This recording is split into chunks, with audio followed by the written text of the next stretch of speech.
The Jake Asman Show will begin shortly. Thanks to all these great Patreon members who help support the show. Get your super chats ready. Jake will be here in just a moment. If you love the New York Jets, this is the place to be.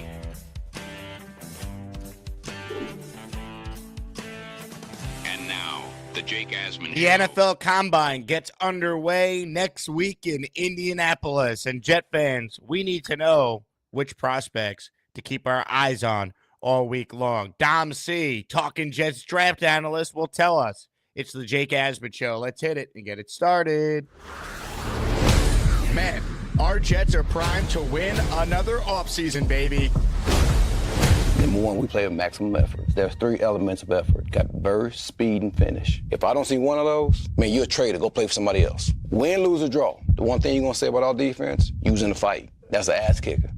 We bleed Jets green each and every day. Will the playoff drought finally end? Kings of the offseason, baby. This is what we do. At least we have Garrett Wilson. We have Brees Hall. Please subscribe and hit the like button below. Super chat, baby. Cut the line. We have Sauce Gardner. We have Quentin Williams. Prepare to be underdogs. Now it's time to talk all things New York Jets. It's the Jake Asman Show. Here we go on a Saturday. Happy weekend, everybody. Today is the final show until we reveal the Asmaniac Madness bracket. I will be doing a special Selection Sunday show tomorrow at 5 p.m. Eastern Time. So that is Sunday, 5 p.m. Eastern Time. We reveal the first ever Asmaniac Madness bracket. Let's go.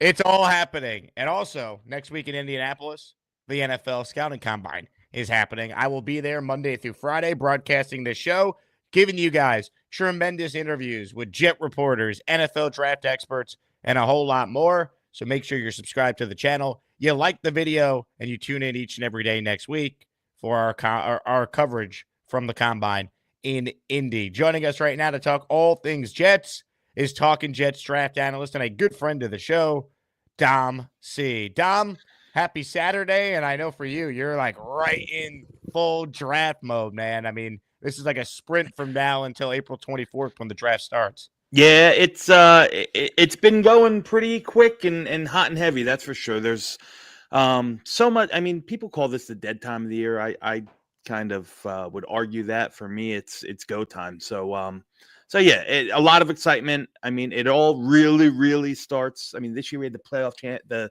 college playoffs, which was great, and then that bled right into the Senior Bowl. And once the Senior Bowl hits, it's like boom, it's go time. So between the Senior Bowl and the Combine, there's been a lot of buzz. A lot of people who aren't really focused on the offseason and the draft start getting interested. So a lot of good stuff, a lot of good clips in social media, a lot of good and bad takes, and we'll find out what happens at the Underwear Olympics in Indy, man.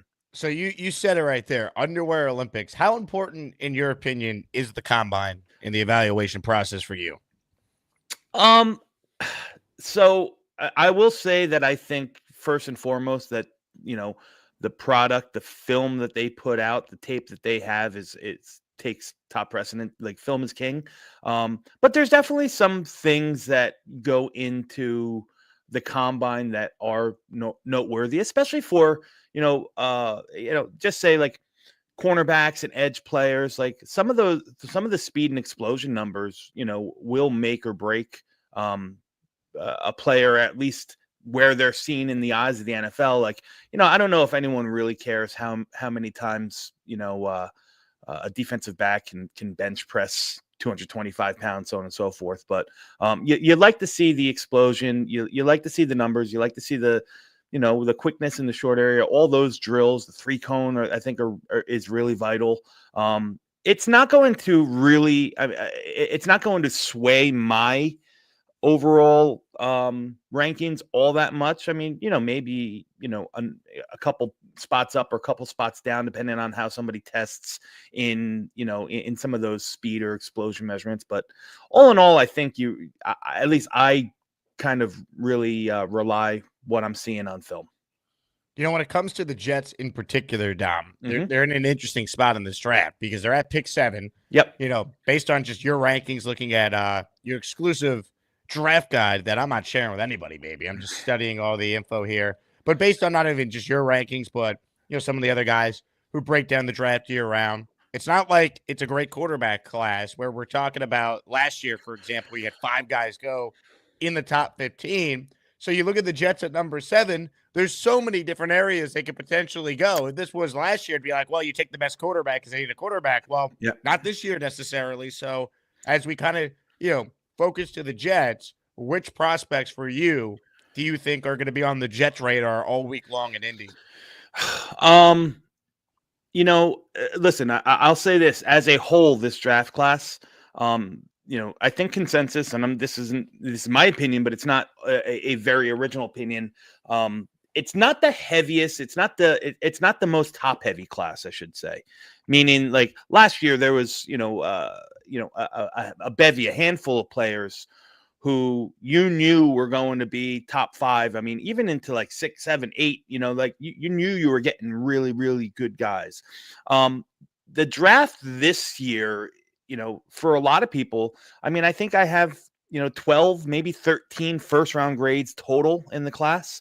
And my highest ranked player this year would have been 5 last year. Now it's apples and oranges. You can't compare it, can't compare really class to class, but I think it shows kind of like where the depth of this class is. I think that the real value is going to be rounds 2, 3, and 4. But alas, we're at 7, right? And in a class that's probably as deep as it's been in a long time along the defensive line, both at tackle and at edge. A draft that is very deep at tight end, and a draft, even though some will say it's not a need, and I can't argue with that, maybe the deepest running back class that I've seen in at least 10, 12 years that I've been really involved in studying this stuff. The Jets can go a bunch of different ways. The reality is they got holes everywhere, right? As we stand here on the 21st or 22nd of February, whatever it is, the roster looks like Swiss cheese, not only at the starter level on the defense, but depth all along the offense and the defense. So the Jets can really throw a dart at a board and hit a positional group that makes sense for them. At 7, I mean, you're going to have to see how things fall. I know the buzz these days is, let's push all our chips in the middle, trade up, and go get Cam Ward. Although I guess, listen, he's a good prospect. I'm not saying that he's not. I don't know if that's the best strategy. I don't know if that's the strategy I would take, just because of what it would cost and really looking down the road a year or two. You have Cam Ward, for what it's worth, as your second-ranked quarterback prospect. So Shador's number 1 for you. A lot of people, I think, have Cam 1 and have it reversed. So can you explain your breakdown there? Yeah, sure. In fairness, that my grading, I think Shador rated out like literally a couple hundredths of a points higher than Cam Ward, and it really just comes down to the two players. I think that Cam has a much higher ceiling. I think both are good. I don't know if either are franchise quarterbacks. That's my opinion and my opinion only. I don't know. I think Cam has definitely a higher ceiling, but I think he's also got a little bit of a lower floor, right? Cam definitely has a lot more pocket presence. He's got a lot more arm talent. I think that he plays a little bit recluse. He puts the ball in harm's way a lot. Shador is a much safer play. People, and I think it's the last name, and I'm not going to sit here and stand on Shador Sanders. He's a fine prospect. He's not like I said. You look at my overall board. He's ranked 23rd. Cam Ward is ranked 24th in my overall in my top 50 at least. So, we know quarterbacks get pushed up the board. I think people take all of the other stuff that comes along with Shador Sanders in their evaluations when they talk about him. Does he have an elite arm? He doesn't. But what Shador does have is he's mechanically sound. He has the ability to process pre-snap and get through his progressions and utilize the middle of the field, which is something that goes without saying a lot for these quarterbacks. A lot of these quarterbacks are one read, two read, and go. And Shedeur Sanders really processes at a real high level. He throws a really catchable ball. He throws into NFL windows. Like I said, he's probably the most accurate quarterback in this class. And the one thing that really stood out for me on Shedeur's film is he's safe with the ball, right? He doesn't put the ball into harm's way. I know pro comps are kind of worthless exercise, but I consider Cam Ward. I've heard Geno Smith. I've heard Teddy Bridgewater. I guess you can make comparisons to that. I think Cam Ward's, if I had to pro comp him, I'd say he's Chad Pennington. That kind of player, that kind of processor. I think he can lead an offense. I don't know if he can elevate people. I don't know if he can elevate those, wide receiver 3s to 2s and wide receiver 2s to 1s. But I don't think he's going to do a lot to hurt you very well. So you want to label him a game manager. I think he's more of a system fit quarterback, whereas Cam Ward is a little bit more multifaceted. He's going to make a lot of big splash plays, but I think Cam Ward's going to have those days where he's, Jameis Winston-esque, where, he might throw for 330, but it's going to be, 3 touchdowns, 4 interceptions. Interesting. Mm-hmm. As far as trading up, so if they were to do it, do you think it would be for Ward because of that upside you're kind of talking about, or for more of the safer Pennington-esque quarterback in Shedeur? Yeah, I don't know. I would assume if they're going to make a play, the only play that they would make is probably for Cam Ward. And there's just so much, as well as I do, Jake. There's so much that's going to happen between now and April. You don't know what to believe. It's smokescreen season. Everyone's saying things that are going to happen. Tennessee, if you look at their roster, well, I mean, what's the biggest glaring need that they have? They have holes up and down the roster as well. They're not a team that's ready to compete. But their biggest need is quarterback. So I find it difficult. I'm not saying it's impossible, but I find it difficult to believe that they're, not going to sit and take the best whoever they feel is the best quarterback. And then you get to you can make the argument that Cleveland is in need of a quarterback as well, even though, you don't know what's happening with Watson and that contract, so on and so forth. Again, both of those teams, I think, are not in a position where they're a quarterback away. They have a multi-year kind of rebuild looking ahead of them. So that's the one reason I think that they could both pass on a quarterback if they do.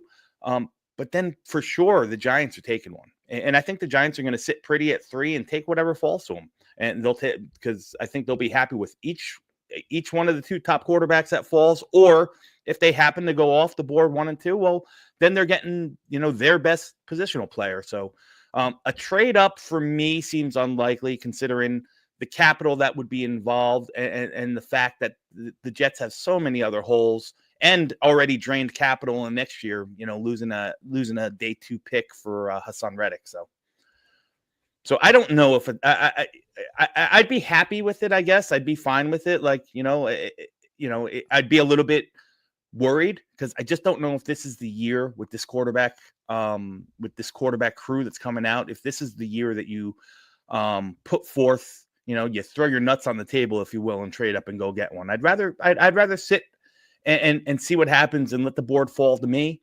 And if I got to take a stab at a second, third, fourth round quarterback, I do that with the understanding that if I do that, it doesn't preclude me from, taking a stab at a quarterback next year, where on paper right now, you never know what's going to happen. But on paper right now, it looks like a much more robust quarterback class.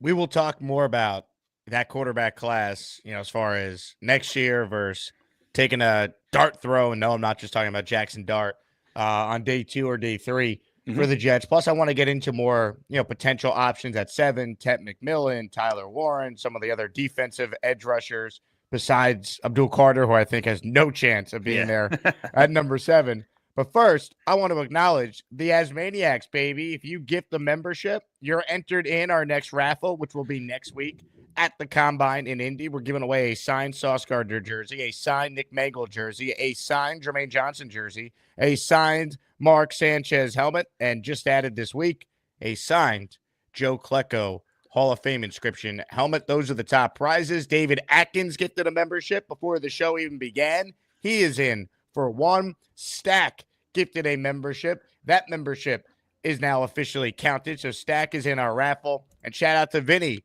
who sent in a $20 super chat. That is the equivalent of 5 raffle entries. He's in the raffle, and he writes in, Jake, can you put me in the raffle? Hell yeah. Want to say I love this community. Hate the quarterback decision, but will root like hell for this team always. I'm torn between Beast, Gary, and Neil for the badness. You've helped create magic here, folks. All I'm going to say is this. Get ready for tomorrow night, Selection Sunday. The bracket will be revealed, and you all will have an opportunity to do what Dom C was doing before the show. Get a link to a website where the bracket's listed and make your picks and enter for a chance to win grand prizes if you correctly nail who the top Asmaniacs are for the year 2025. It's time for Asmaniac Madness. Who will cut the nets down as the top Asmaniac for 2025? Some of you don't even care, but we do. Let's get to it. Now, Dom, without spoiling anything, you saw the bracket, and I saw the look on your eyes when you saw it all slotted, the different regions. You were blown away. It was amazing, and I say this, I'm not gonna give any spoilers, obviously, but I'm gonna be tuning in at 5:00 just to see the reactions in the chat, man. It is gonna be mayhem. It is gonna be March Madness. Forget madness. It's gonna be March Anarchy in the Asmaniac pool. Let's go. Anarchy could also be covered for the Jets if they take Tyler Warren at 7, Dom. You think? I don't know if it's going to be as crazy as the Bauer Boys debate last year, but I am curious. Jeremiah in his first 2 mocks, Daniel Jeremiah of NFL Network, has the Jets going tight end there. Your thoughts on him versus Tet McMillan as an option at 7? I really want to kind of get you to go rapid fire on some prospects that have been mocked or connected to the Jets, and just your thoughts on if they were to do it, how the fan base would be feeling. Yeah, well, like I said earlier, I think that there's probably a handful of guys that make sense for the Jets. We're going to talk about the big names here, and then I'll tell you how I would, rate them. Obviously, Mason Graham is one that's been a popular one over the past couple weeks for the Jets. Arguably the best defensive tackle in the class. I think that we talk about the combine. I think the combine is going to be interesting for Mason Graham. Because, and this just could be prospect fatigue where people are tired about, guys being at the top, or they try to find something, they try to poke a hole in players. But there's a lot of buzz that's going around that he might not test out, as quick or athletic as some may think he is. Now, you watch his film and he's good. He's very good. Like I said, I think he's my 10th or 11th player in the class. He is 10th. For the Jets, and again, new scheme with AG and Wilkes, I don't know what their true, they're going to be multiple. I don't know if they're going to be more of a 3-4 base. I don't know if they're going to be more of a 4-3 base. But, if they tend to lean more towards that 3-4, I just don't know where you line up Mason Graham. I don't know if you're spending a top 10 overall pick on a guy that you're going to ask to play a 5 tech, a defensive end in that 3-4, in that 3-man front. I don't know if he's got the anchor and the chutzpah to really play the nose in that front. And then if they're more 4-man front, Jake, I think that Mason Graham is a little bit too much like Quinn Williams. It's going to be tough to play them together on the same line in base situations, especially versus the run. He's a talented player, but the buzz is that he's the one that a lot of eyes are going to be on, because if he starts to, or if he doesn't test out very well and not very explosive and athletic in some of those things, you could start seeing him drop. Then you go to Tet McMillan. I know you talked about him as well.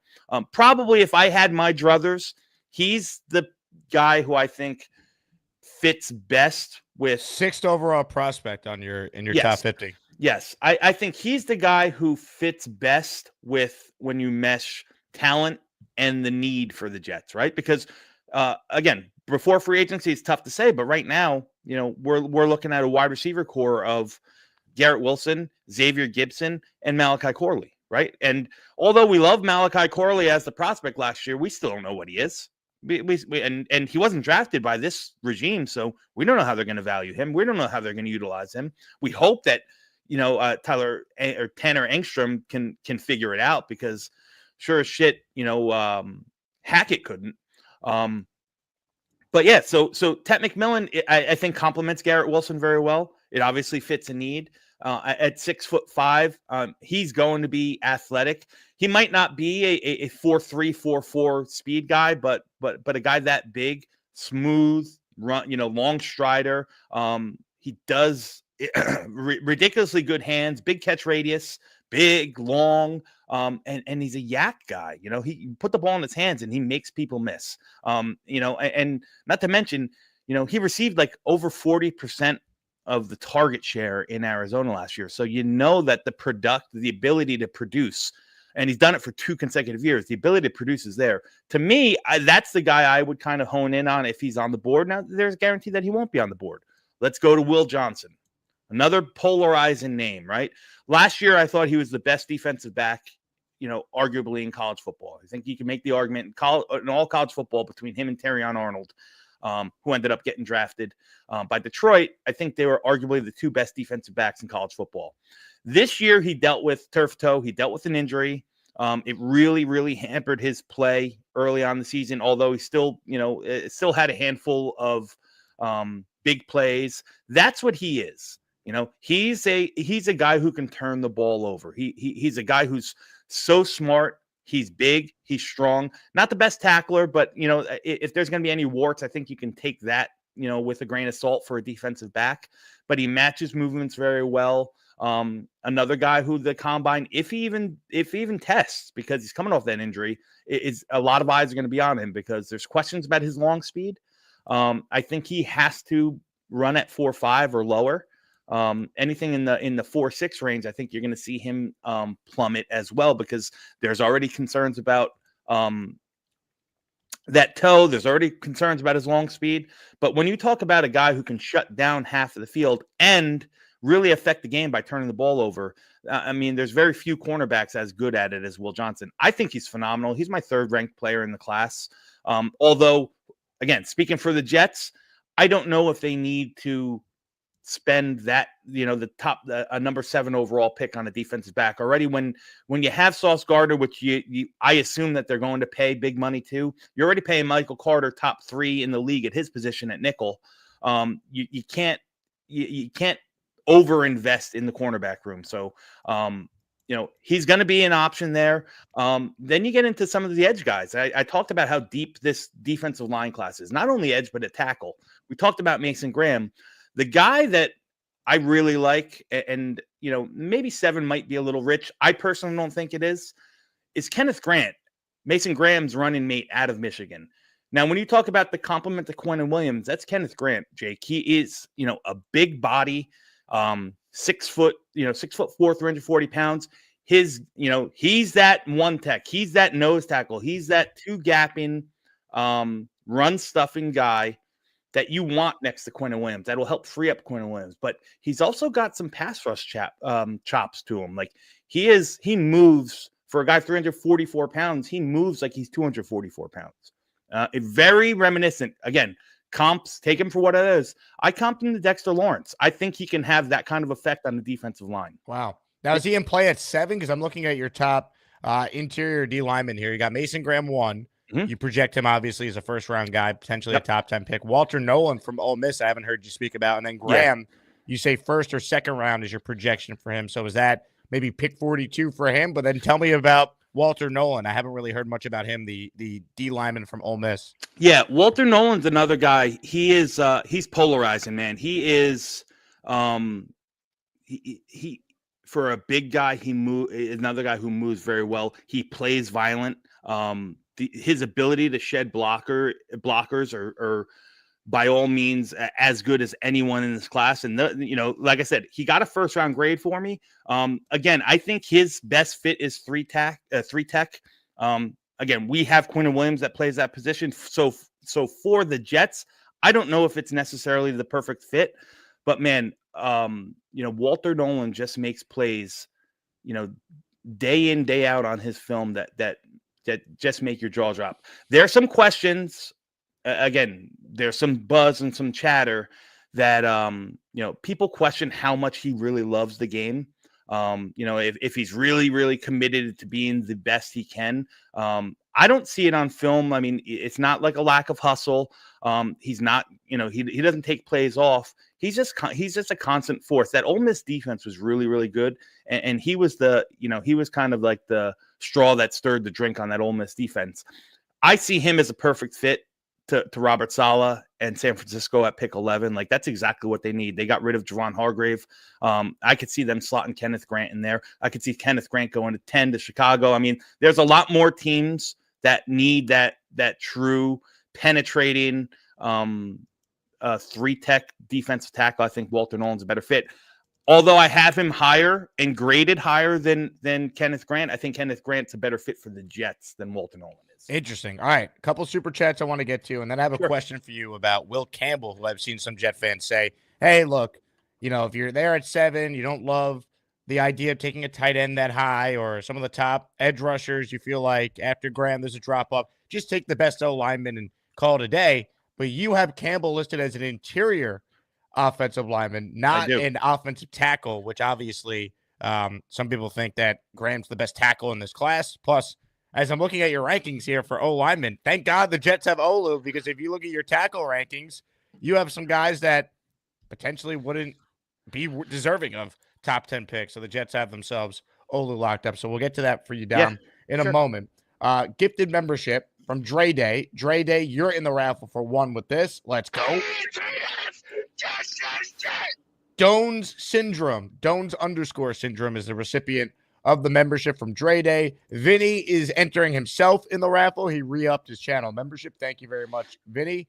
Then we got a couple quick super chats here that I'll have you address before we get to the O-line discussion I just brought up. PBM in the raffle for 5, and he wants to get your thoughts on Jackson Dart. Would it be crazy for the Jets to trade back into the first or trade out of 7 and get him? Do you think this year's draft is better offensively or defensively? Thanks. PBM, you're in. Dom C, your response.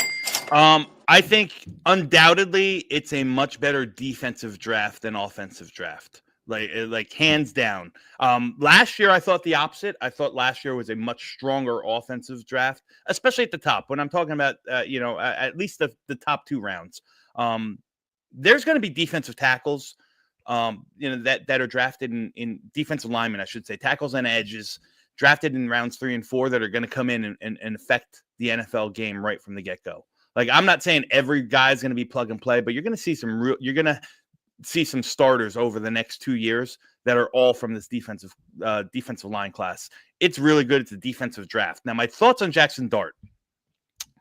I like Jackson Dart. Okay. I think Jackson Dart has, I don't know. Not that I don't know. I don't think that he's ready to hand the keys over and turn the keys over to him and let him run your offense. So Jackson Dart is a really, really good athlete. I think his athletic ability doesn't really get talked about enough. He's that sneaky athletic. He's not. I'm not going to say he's a dual threat guy like Lamar or Jaden Daniels type, but he's more so like not a pro comp. So don't kill me on this, chat. But think of like Daniel Jones.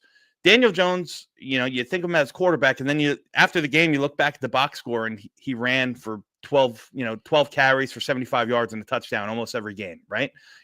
He's that kind of guy that can extend plays off platform, use his legs. You would like to see him move the ball, whether it's with his arm or with his legs, more vertically. He likes to play on the horizontal plane. And that could be a lot to do with the Ole Miss offense. Lane Kiffin, offensive mastermind, and he figured out, his offense was very gimmicky in the sense that, he gave Jackson Dart 1 to 2 reads, and those 1 to 2 reads were always a mismatch that happened in space. So he wasn't asked to really work through or play through a pro style offense. The only year that he did work through or play through any type of pro style offense was his, limited time in USC, which he also ultimately ended up transferring because he lost his job as Caleb Williams. So Jackson Dart has a good arm, a very good arm. He's athletic. His mechanics need to be kind of reinvented. Like his feet and his hips and his shoulder and his arm angles, none of them match. Everything's thrown off his back foot. He needs kind of a reset in that sense. A lot of the same flaws and problems with Jackson Dart's game, you could say that Jordan Love coming out of Nevada had the same thing. And what happened? Love took it upon himself to kind of recommit and rebuild his mechanics. It took him 3 years. There happened to be some guy named Aaron Rodgers there in front of him. But when he was given the reins to run the ship, it really worked. I think that Jackson Dart could be a good starting quarterback in the NFL, but that's a projection that's probably 3 years away. So would I be upset if the Jets took him? I'd be upset if the Jets took him at 7. I would. Just because I think that there's so many other pressing holes and there's so much more meat on the bone that they'd be leaving if they took Jackson Dart at 7. But if you went and signed a Justin Fields or whomever it is, to kind of hold the fort for a year or two and took Jackson Dart in round 2 or maybe round 3, I don't think he'll get to round 3, but hypothetically, like we're talking, I'd be completely fine with that. Again, but he's a guy that's, you're banking, you're really, really banking on his traits and the fact that you hope that your offensive staff can kind of coach and develop him and get the things that are wrong in his game right.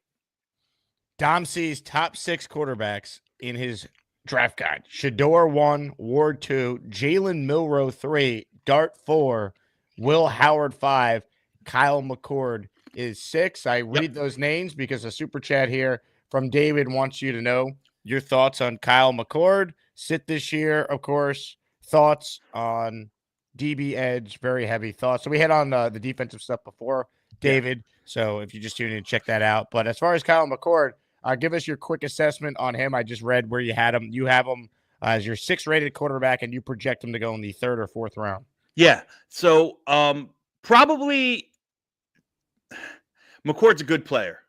Again, I just think he's one of those guys that are the other 5 that are above him all have traits that you can really bank on. Most of them are athletic. Shador's maybe not as athletic as definitely not as athletic as Jalen Milroe, and Will Howard and Jackson Dart, even Cam Ward. But McCord is your really, he's not going to do much outside of the pocket. He's going to need a clean pocket. He's got a strong arm. He throws a full route tree, all that stuff. A veteran guy has a bunch of starts under his belt. Like if you check off, the old Bill Parcells, checklist for quarterbacks, there's only a couple that reach every benchmark. McCord is one of them, right? 70% completion percentage through college, more than 30 starts, 23 years old or older, this, that, and the other thing. I just wonder how much McCord is going to give you. Like I said, I think McCord can come in the league. I think he's going to have a career in the league. His ceiling is really going to be kind of, I think, like that, that fill-in, that backup, the guy that can hold the fort while your starter's down for a while and maybe manage the game enough to carry you through to a 500 record until your starter comes back. Think bad player comp, but think along the lines of like what the Raiders are doing now with Gardner Minshew and AOC, Aiden O'Connell. I think McCord is kind of that kind of player where if he ends up being a starter in a year or two, he's going to be probably starter number 29, 30, 31, or 32 in the league. Not going to wow you, won't kill you either. Just, probably better off to be a backup quarterback. That's where I see McCord. Ladies and gentlemen, if you're watching live, hit the like button. We're talking with Jets draft analyst Dom C. Check out his YouTube channel, Project Prospect. I got his draft guide up in front of me. I'm just going through it, and the details here are awesome. So, Dom, you clearly are the best at what you do, man, putting in the work. Thank you, man. It's awesome to see this come together. Vinny writes in for the raffle, also bought a membership. I got you down, Vinny. Don't you worry. For some reason, my account can't gift it a membership. Vinny, just stay patient, man. Like the video, subscribe to the channel. For all you out there who haven't gotten a membership yet, your day's coming. If someone gifts one, I could feel it coming. All right. Sometimes you smell the rain. You could smell that. I smell gifted memberships raining down at some point during the show. Vinny also says, Beast, fix your damn internet. Figure it out. Yep. I mean, I've tried with Beast, but he doesn't listen to me. Yeah. Anyway, I do want to get your thoughts on Will Campbell and the O-lineman here. There's some Jet fans saying, just take another O-lineman, get your long-term right tackle. Your thoughts on Campbell, who many have as the top offensive tackle, yet for you actually list him as an interior offensive lineman, so a guard, or is he a center? I don't know. Your thoughts on him and some of the other offensive lineman options. Yeah, so I definitely think that Will Campbell's going to find his niche. And if you look, Jake, I mean, you have my draft guide in front of you. He is my highest rated offensive lineman. He's the 16th player in my class. My highest ranked tackle is 20. So for me, overall, this is just a down year in offensive lineman at the top. I think there's a lot of good players that are going to, that can play between rounds 2 and 4. When you talk about the top of the class, it's not that much. You look at Will Campbell, right? He is an absolutely polarizing prospect in the sense that he's been very good at left tackle he's been very good at left tackle LSU. That LSU team is going to have 4 guys that get drafted. Both guards and both tackles are going to go in this draft, whether it's early or late. A very unified front that they had there. LSU did a good job in really developing those guys. And Will Campbell came in from the get-go and started. Now, a lot of people are going to talk about arm length, right? The measurements. The 34-inch arms is the benchmark. He's going to come in shorter than that. Now, there are guys that play tackle with shorter arms than that. I mean, Christian Darrisaw comes to mind. Penei Sewell comes to mind. Those are some pretty good tackles. So it's not that it can't be done, but when I watched Will Campbell and you watch the overall, from a high level, and you watch his game, the things that he does, right? The things that he does as a run blocker, dominant run blocker, just displaces defensive linemen left and right on the down blocks. He's very good, very strong from the hips down. So the anchor is really, really good. But he's a little bit stiff. He struggles. He plays really, really narrow. And it struggles with those guys that come across his face. I've also watched him struggle with speed rushers, just a little bit slow to get into that 45 or that vertical set. Instead of punching, he seems to be a catcher, and when you have short arms and the defensive lineman gets his hands on your chest, the game's over, right? They're either going to go right through your chest if you don't have a good anchor, which he does, or they're going to counter and cross across your face or push pull or something along those lines. I just think the overall body of his game, let alone his arm length, the overall body of his game for me smells guard. And I think he's going to be a really good player. I think he's going to be a really good interior player. Kind of in the sense like we always talked about being Jets fans, talked about AVT. Could they move AVT to tackle for the year and then maybe take Campbell and he plays guard? Yeah, I mean, sure, if that's the way you wanted to go. But again, I don't necessarily think that that's what I would do. If you're asking me, that's not what I would do at 7. And I just don't know if this is the class that you want to spend a top 10 draft pick on an offensive lineman. Again, that's just me. All right. Here's what's interesting for me. Go I'm ahead. looking at your rankings, and we all talk about Abdul Carter, but you have James Pierce Jr. and Mike Green as the 2nd and 3rd rated edge rushers in this class. In fact, you have Mike Green as your 5th overall prospect here, Dom. Is he in play at 7 for the Jets? I think by a talent aspect, I think he is. Mike Green is really, really talented. He's big, he's strong. He's got that get off and that first step that is very reminiscent to Bryce Huff, the way that he played on the edge there. He can convert speed to power real good. He can go through your chest. He's got game that can work around you, up the arc. A very, very elite, high level nuanced pass rush plan.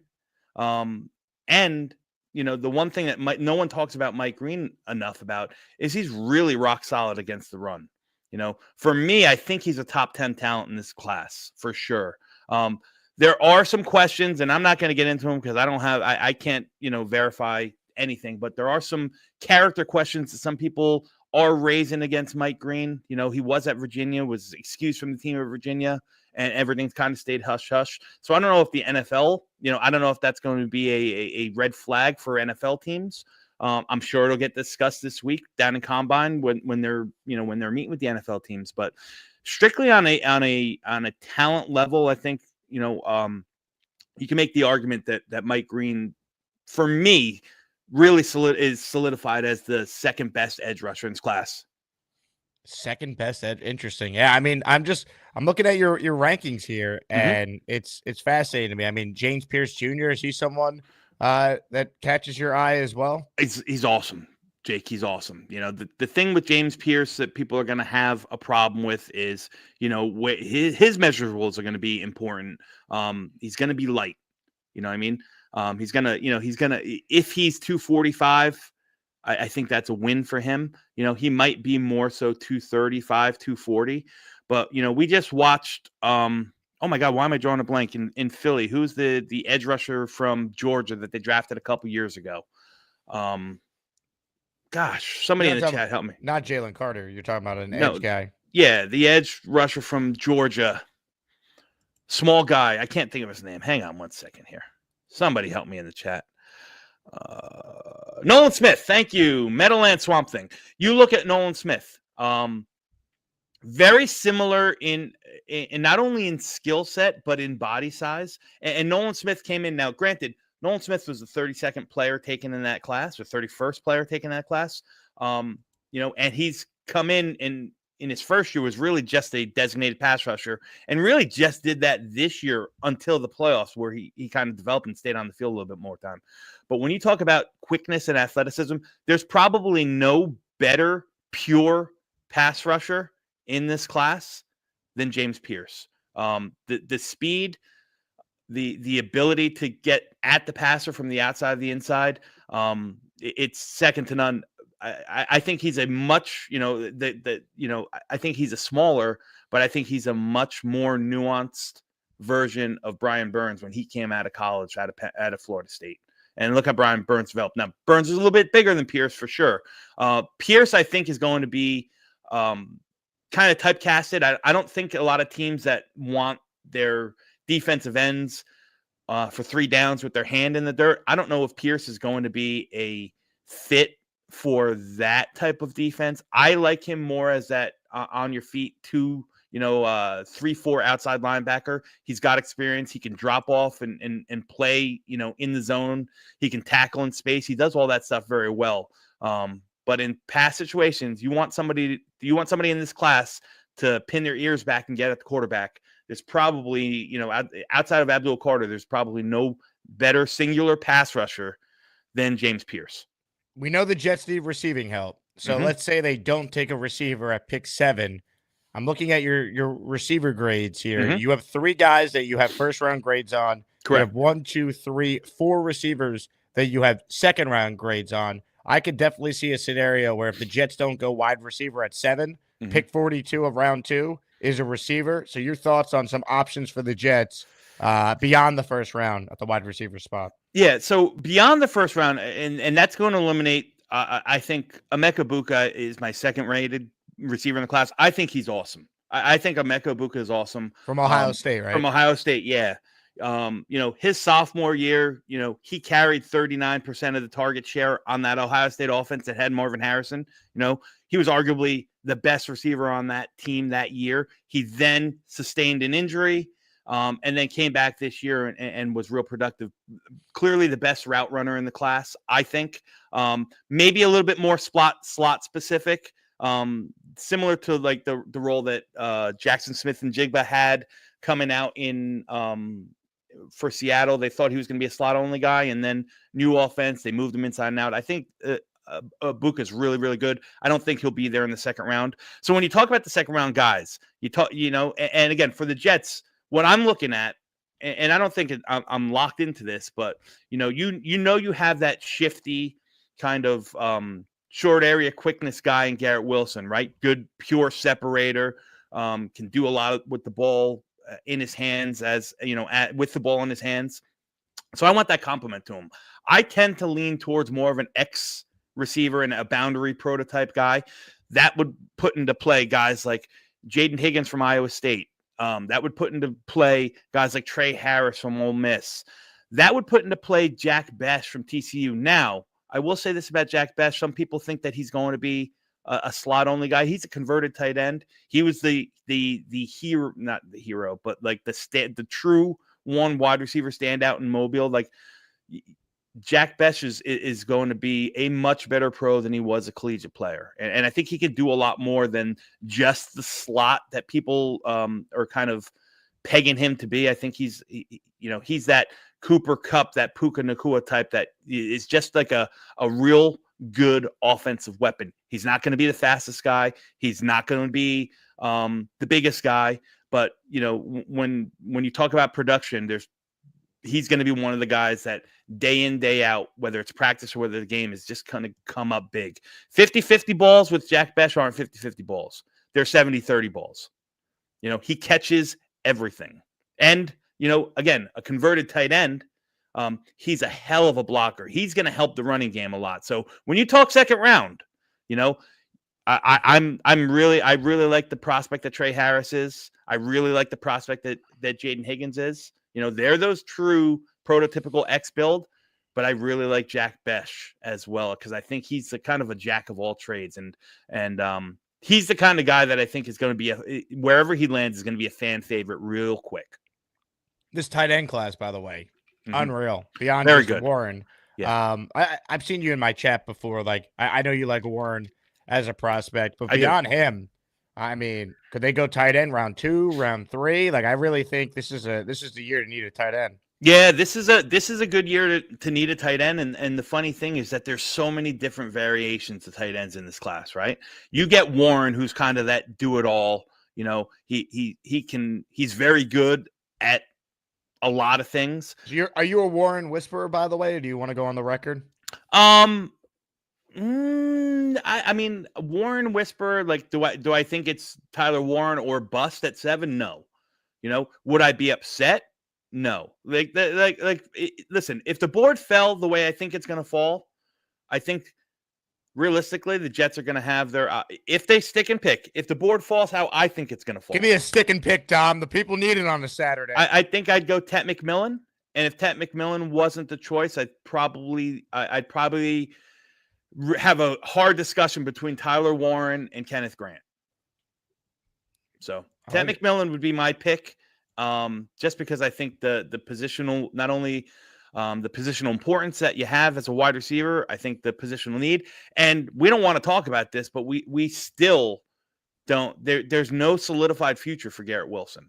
We hope that he's going to get signed long term and this and that, but God forbid that doesn't work out. At least you have a fallback in play for an already depleted wide receiver room. So, comments, questions, super chats. They cut the line. Selection Sunday show tomorrow, 5 p.m. Eastern time. The brackets are being revealed. Get loud, get proud. It's happening.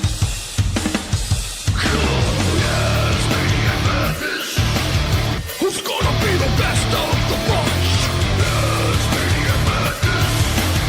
You get to pick the ones that make the show rock.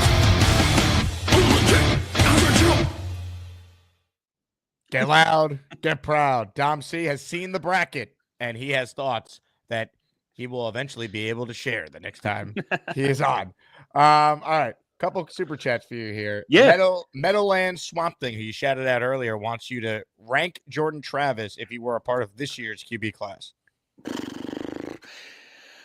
Well, full disclosure, I wasn't very high on Jordan Travis coming out of the class. He was my 10th overall quarterback last year. I'd probably put him at maybe somewhere around 7 or 8. I think you can make an argument that he's in that tier with the likes of Quinn Ewers with Dylan Gabriel, who I both think are long-term backups. I have Tyler Shuck from Louisville. He's another big buzz name right now. McShay likes Tyler Shuck a lot. If you listen to McShay, if you listen to DJ, and those guys that I'm not downplaying them. I'm not saying they're wrong. I will never say that anybody's assessment on the player is wrong, as long as they're putting in, not just reciting somebody else's. If they're putting in the work, if that's how you see him, that's you'll never hear an argument with me. He's very talented. The reality is that the kid's going to be 26 by the time the first quarter of the season comes along, and he's had major injury issues with that throwing shoulder. So that's why I have him down where I have him. I have him as a day 3 pick. Could he go earlier based on his skill set? Sure. I just listen. How many 26-year-old quarterbacks are day 1 or day 2 picks have been taken over the past 15 years? I think I can count 2 or 3 of them on the top off the top of my head. Ladies and gentlemen, Dom C. If you have a question for him, write it in. Super chats, cut the line like this one. David says, Dom, what is your thought process today for the Jets draft in order and free agents? They had to make a decision today. So essentially, I think David's asking how free agency for the Jets could influence what they do at 7. Well, I'll say this. I don't know if the Jets are going to be big players on the early wave of free agency. I think we'll have plenty of money, especially after the Rodgers move is official, and I think it's safe to assume Devontae Adams is going to be moved on from, whether they somehow miraculously find a trade partner or they just decide to cut him. The Jets are going to have plenty of money to spare, but the Jets also have plenty of holes. So how would I expect free agency to go? I expect there to be a free agent quarterback of some sort brought in to compete with Tyrod Taylor. I don't know at what level. Maybe it's strictly a backup because their plan is to draft a guy mid-round. Maybe their plan is to trade up for Cam Ward, but I think there's going to be a quarterback. I think the big focus for the Jets in free agency is probably going to be the back end of the defense, right? Our safety room right now consists of Monroe, the kid, the undrafted free agent. Jarius Monroe. He's the only safety that we have under contract right now. Tony Adams is a restricted free agent. They could tender him and he could decide to stay. But outside of that, there's none there. Now, there are some nice safeties in this class. Malachi Starks out of Georgia is a versatile piece. He can do a little bit of everything. He's your only first-round graded safety. I see you have Starks. He is. The thing with him is, like I said, he's well-rounded. He can do a lot. He's your modern-day prototypical safety where, he could play some single high. You can put him down in the box. He can man up on nickel. I think he's, really effective against the run. He doesn't turn the ball over as much as you'd like for me. So for me, like, if you're going to take a safety, especially at 7, if you're going to take a safety that high, like, he better be the man. And I'm not saying that Malachi Starks is bad in the least. I mean, you see where I have him ranked. He's a good player. I just don't know if that's positionally and the player himself is worth that pick. So I think that free agency, I think you're going to see them bring in a rock solid or 2 guys in the back end of the defense. Again, Wilkes's defense, and I don't know if this is going to be a blend of Wilkes or AG's defense or one or the 2. But if Wilkes has any say in scheme and whatnot, the safeties are very important for him. They're the real captains. He does a lot of posts. He does a lot of false pre-snap sets, and he moves stuff. He'll show something and play something else. He uses his corners and his safeties as run defenders, as to fit the run, and more so as blitzers a lot as well, Wilkes in his tenure. So right now, being that the cupboard is barren, I could see our free agents kind of going towards the back end of the defense. Maybe you bring in a lower level mid-round guy to compete in the cornerback room. I don't think that, I know Carlton Davis, and there's ties with Carlton Davis and AG from Detroit. I just don't see the Jets spending $15-20 million a year on a cornerback, especially one that's going to be 29 years old, 28 years old. So, I'd say quarterback and safety are the 2 areas that I think I would address during the free agency. Ladies and gentlemen, hit the like button if you're just tuning in. Comments, questions, super chats. We'll cut the line. Any draft question for Dom, write it in. And this guy has a chance to not only just answer it, but answer it in such a way that you'll never question any other Dom opinion after that. I mean, that's it. All it takes is one answer and you're sold. 25 writes in. Thoughts on wide receiver Torrey Horton from Colorado State? Yeah, listen, when you talk about that compliment to Garrett Wilson, that body type, I think that's Torrey Horton, right? He can play the X. 6'3", 185. You see him as a possession receiver, and you have a 4th-round grade on him. Correct. His problem, like I said, he's a little bit older. I think he's a 5th or 6th year player who's battled injuries. He's missed most of the past 2 seasons. So, maybe it's a little bit of unfinished product. Maybe it's a moldable ball of clay where if he does get healthy, he can live up to those lofty expectations. He could be the steal of the draft for all I know. But I just don't know how much prudence that Muji and AG in their first year in a really, really important draft are going to want to bring in guys coming off of injury. So, when you talk about that, that would take guys like Torrey Horton probably off the board. That would take guys like Will Johnson off the board.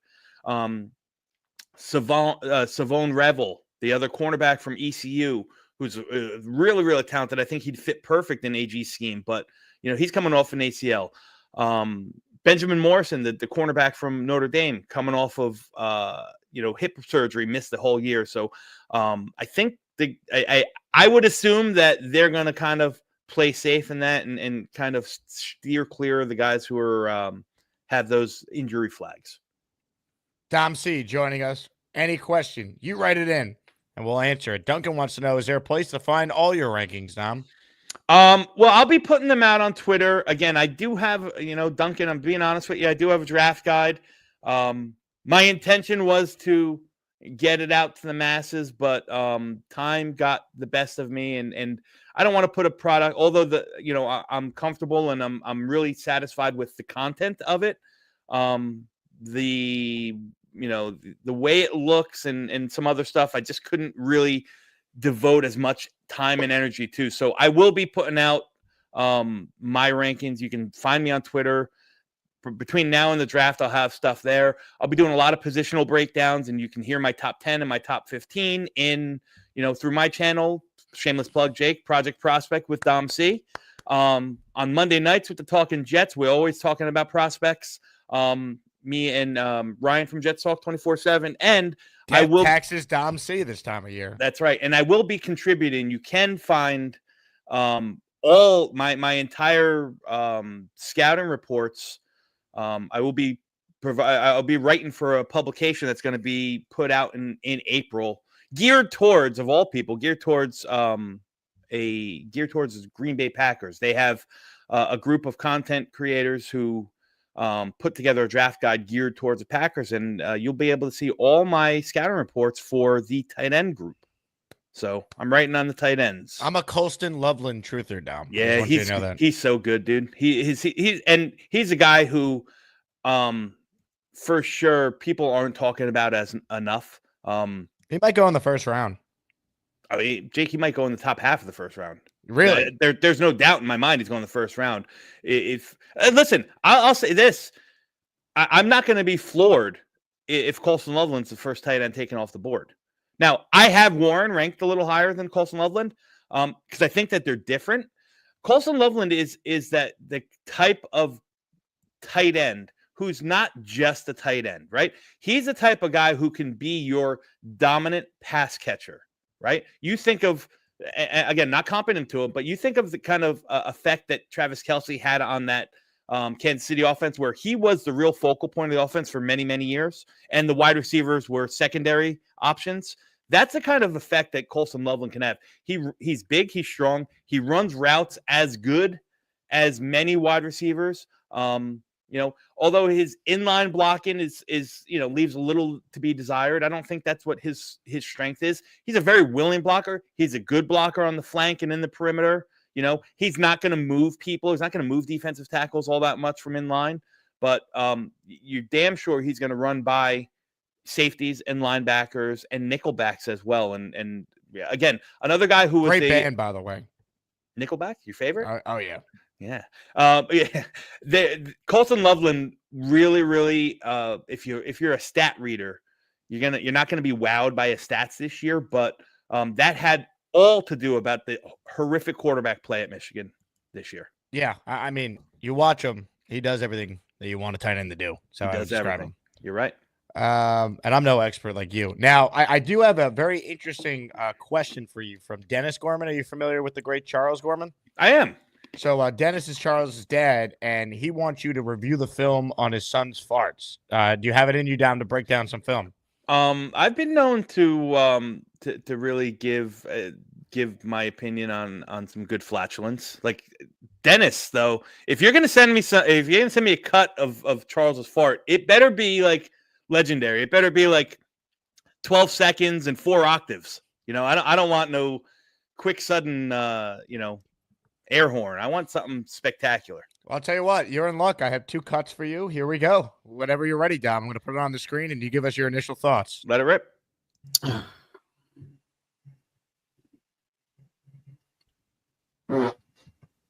Excuse me. Man, I don't know if that's day one quality right there. It's short, short and sudden. Like I like the power, but there's not much finesse from the butt cheeks there. That was like, you could tell that, if I had to gear that towards an offensive lineman, that's a guy that's like a 4th round right tackle, like strictly a run blocker. No finesse in that. Ted says 3rd round grade. All right, I got one more for you. You ready? Shoot. Here we go. This is a quick one. This is like a quick release. I think the second one. Excuse me. A little bit more tension, a little bit more, nuance to that. You heard the change of octaves, so that he had complete control of the buttocks. That's second round. That might sneak into day 2. All right, here's a bonus one. It's not from Gorman, but it's from a guy who could do some serious damage in Asmaniac Madness. You got to fix the internet up, man. We want to hear what you got to say, Well, don't worry. I got something to fix it. The very first part of the day. Holy shit. Yeah, holy shit, it's right. I think he actually might have shit there. Good Lord. Incredible. All right, a couple quick hitters for Dom here at the end. J Quest wants to know, Dom, let's get to the real question at hand. Who do you have winning the Asmaniac tournament? You could find out tomorrow at 5 p.m. after my bracket is filled out. I've already started, but check tomorrow. I will not give any clues or spoilers to who's on there and how I'm choosing. I like it. I'll tell you what. What's really cool about what we're doing is once everyone's picks are submitted, you'll actually be able to see who everyone has. You'll be able to click on their brackets like it's an office pool for March Madness and see everyone's picks. So this is going to be the most interactive tournament any of you have ever experienced. Get ready.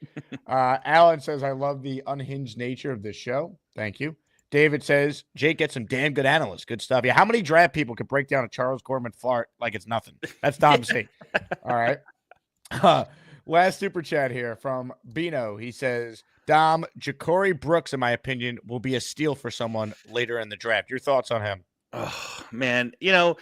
He's a tough one. I mean, I got to be honest with you. What position is he? I don't even know. Ja'Cory Brooks. He is a receiver.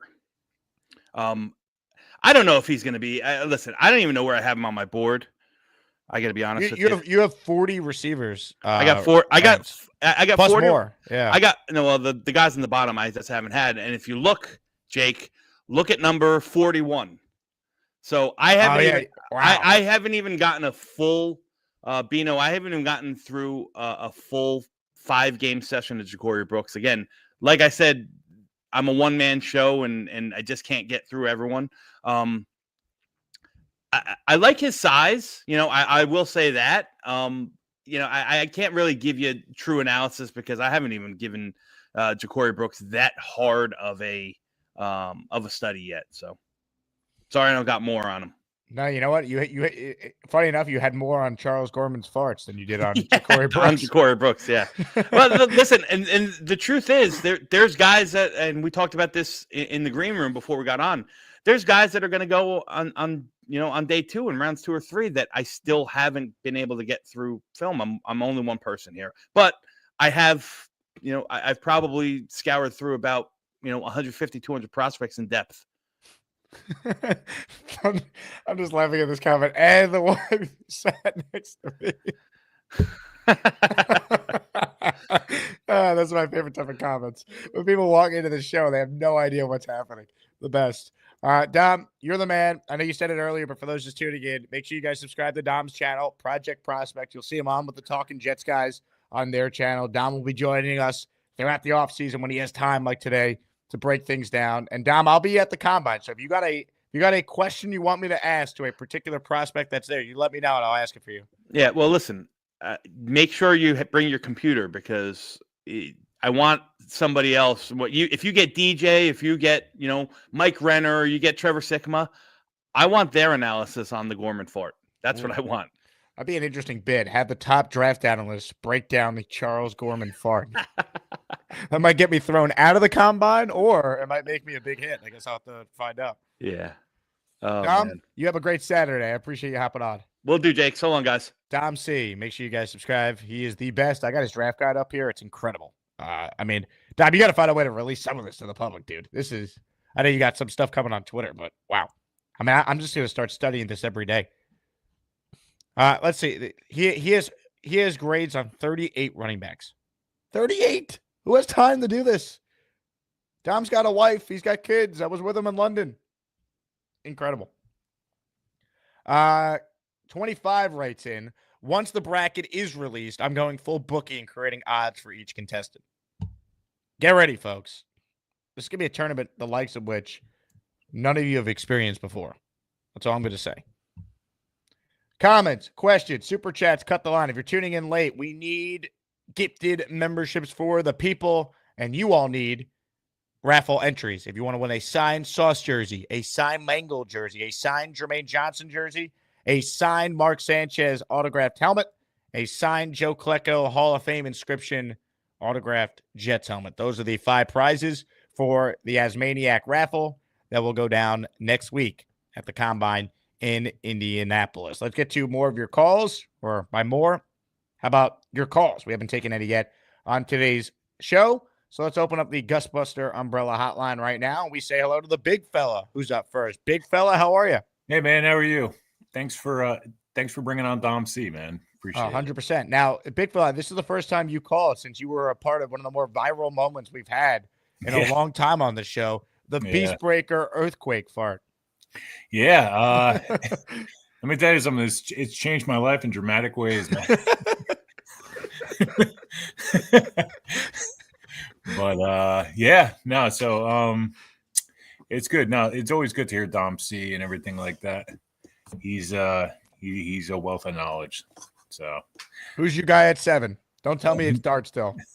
Well, it kind of is, but I also I'd be happy with whoever they get, except for an edge outside of Abdul Carter.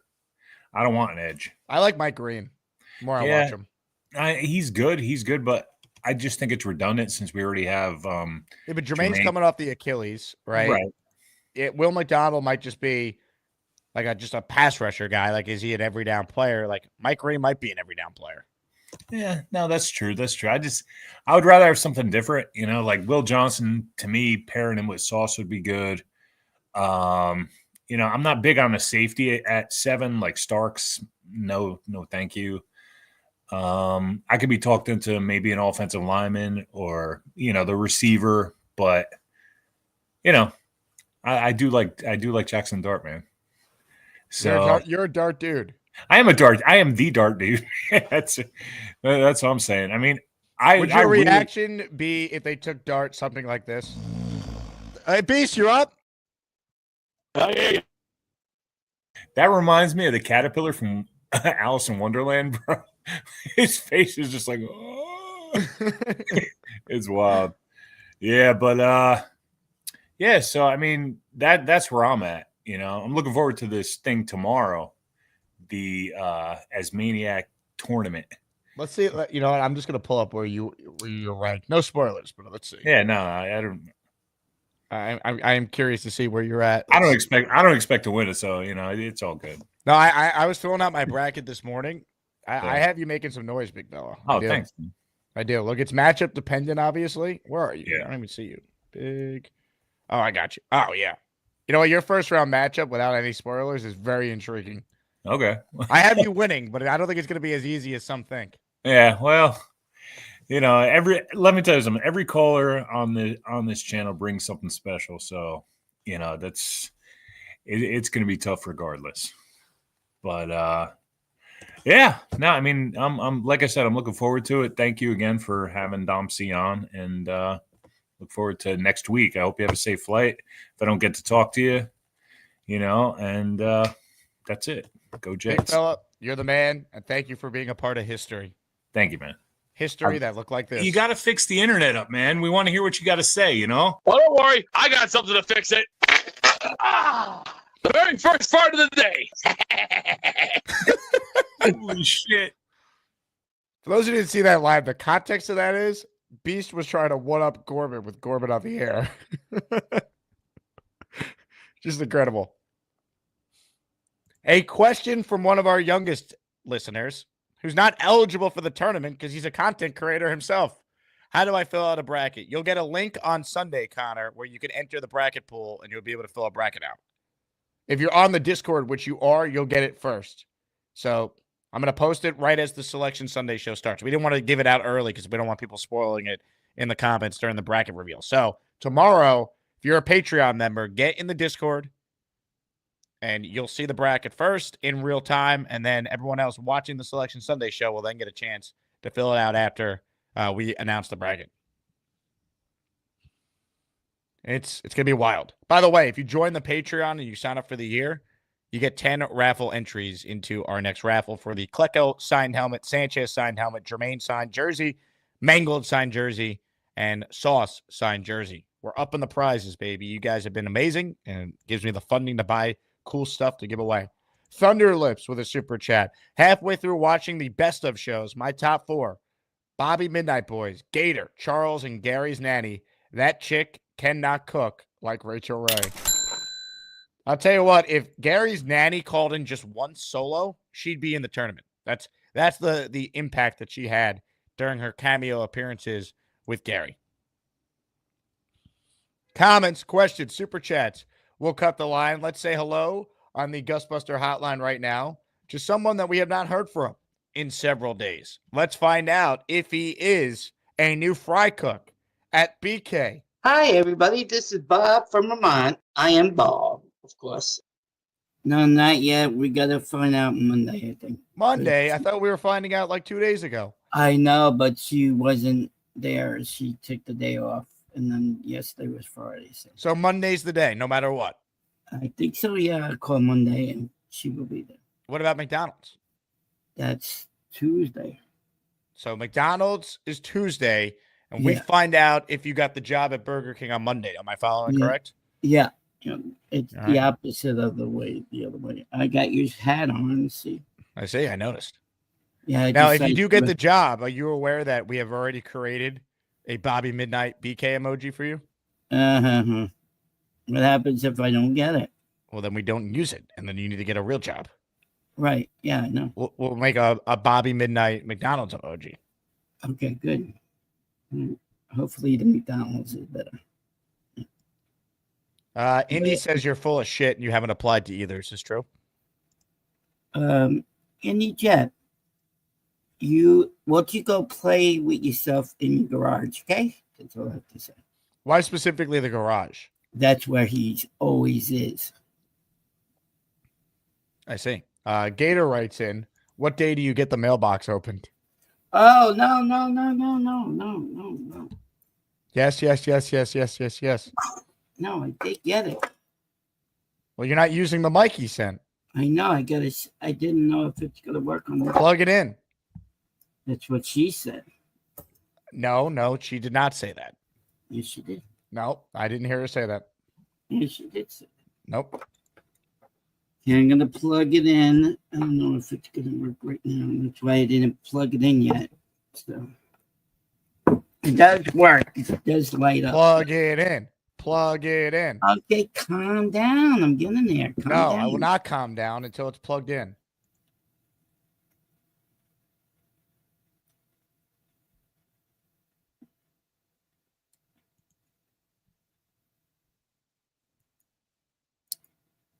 Gator says we now get to hear Bobby mumble in high fidelity.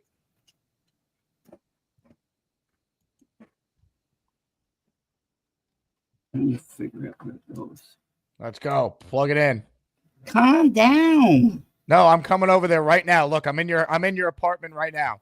I saw that before you did. Yeah, you did show it the other day. I'm live from the Bobby Midnight desk. Hello. You're right, and Bobby, you're a hoarder. I can confirm from looking around here that Bobby is definitely hoarding some stuff. You're never mind. Stop typing, right? Stainless Jogger says ego is one hell of a drug. You have ego. Just get Dom C says my picks are officially in for Asmaniac Madness. Dom C's picks are in, baby. right.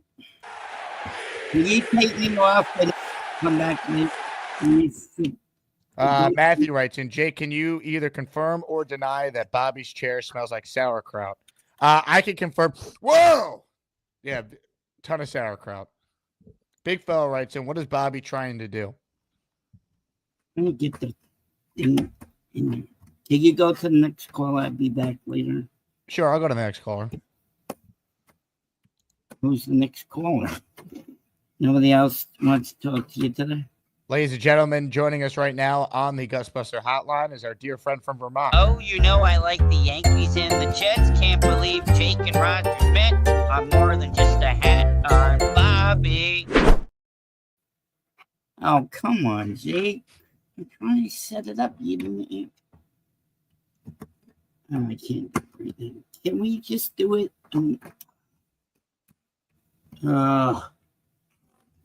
Just take me off. I'll call back in later when I get it done, all right? All right, when I set it up, I'll call back in. All right? Okay.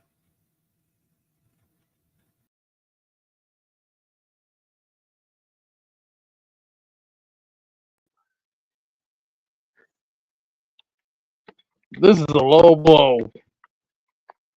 Come on, this is a low blow. Come on. Really? Hey, Beast, you up? I hear you. Unreal. All right, Bobby, we'll come back to you. More of your calls right now. Let's say hi to Kyle Clifton. Hey, Kyle. You're on mute, Kyle. There we go. Listen, I know a lot of people have the biases about who they like at 7. Like I was kind of shocked to hear Dom talk about Kenneth Grant, although I think he's a great player. Like I think that there's a lot of space-eating defensive tackles that have probably pushed him down a little bit. He might even agree with that. And I know that some people, probably in the chat or listeners don't want to entertain an offensive lineman this year because we're sick of first-round offensive linemen. We want to pick guys later and develop them, and that's all fair. I think based on what we're seeing from a lot of these big boards that like the 2 quarterbacks are not really in the top 10 of anyone's big boards, but I think we could probably agree we expect they're going to go in the top 6, right? I think both guys are gone by the time the Jets are picking. Yeah. So, another top 5 guy, Genty, we don't really know where he would go.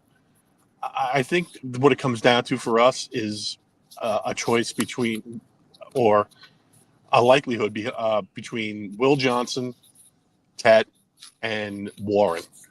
And quite frankly, I'd be comfortable with either of those guys. And just to follow up with what Don was saying about cornerback, I think Will Johnson's very talented. I think we would have a shot at him at 7, and we'd have a shot at Trey Amos from Ole Miss in the 2nd round.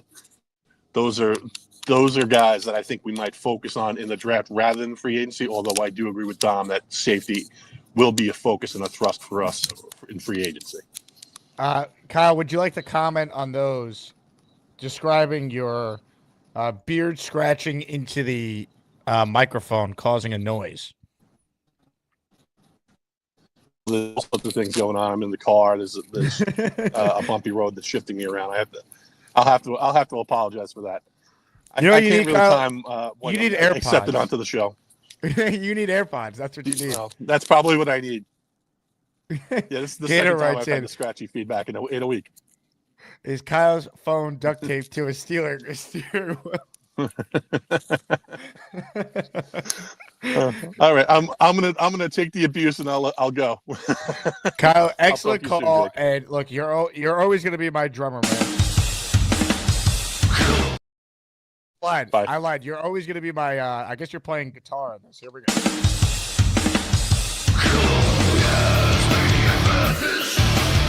Who's gonna be the best of the bunch? You get to pick the ones that make the show rock. I think Gary has my two favorite roles in both the intros.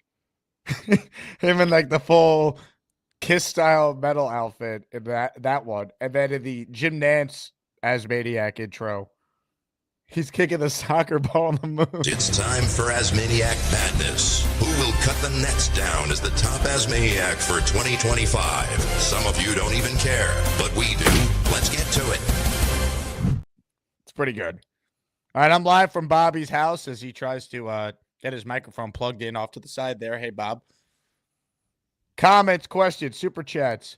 We'll cut the line. A lot of you still want in. We do have open phone lines, and we are seeking more memberships. Also, if you want in on the raffle, that's the way to do it. Or a $20 super chat. A couple of you have sent that in, so appreciate the support on the channel. We go to Indy on Monday.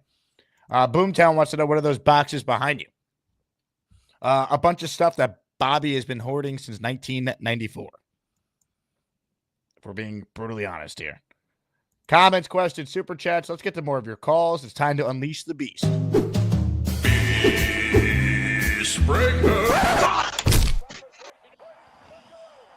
Beast, wake up. Beast. Beast. Wake up, big guy. Beast. Doesn't appear like he's there. He's out cold. I know what to do. I got my Iron UJ. I hope you like my Jets take. You know they call me David T. It's not easy for me to see, but if you bring me full stream, you might like what I had to say. I'll need to get real damn close, cause my vision is dog shit. Hi, Jake. David, happy Saturday. Happy Saturday to you, buddy. Hey, I got an idea for Gator. I think you should be named Director of Common Sense for the Jets, and Dom C, Director of the Draft. And on draft day, you two guys should be standing in front of Woody, so he has no say in the matter. And that would be a good format or placement for the draft. I'll tell you what, if Gary V ever buys the Jets, I think I'd have some sort of influence. He'd make me Director of Common Sense, and I would advise him to hire Dom C to a prominent role in the front office to help with drafting.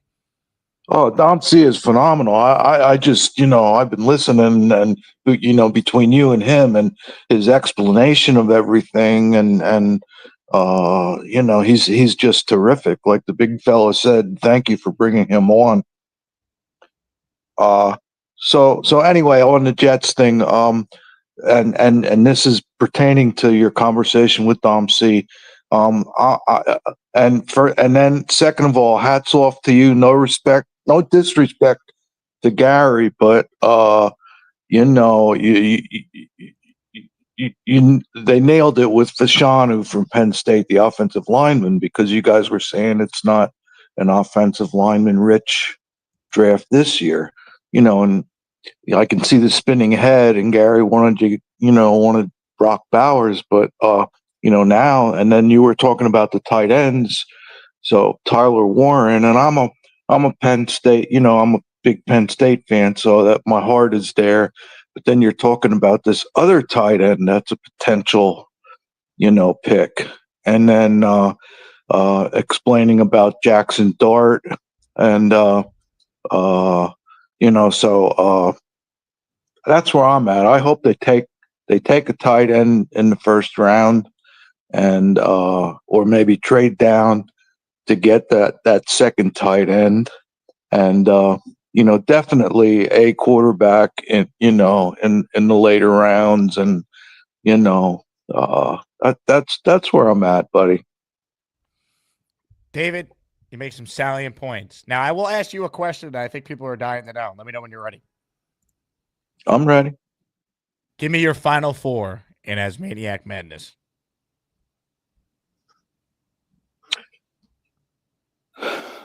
Lane Train.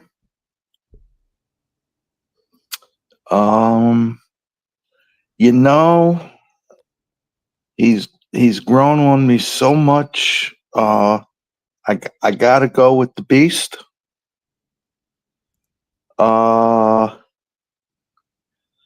Let's see. Chiefs fan. He has his moments of negativity, but he always or down in the dumps, but he always comes with the rebound. And let's see, one more yet. B-Man.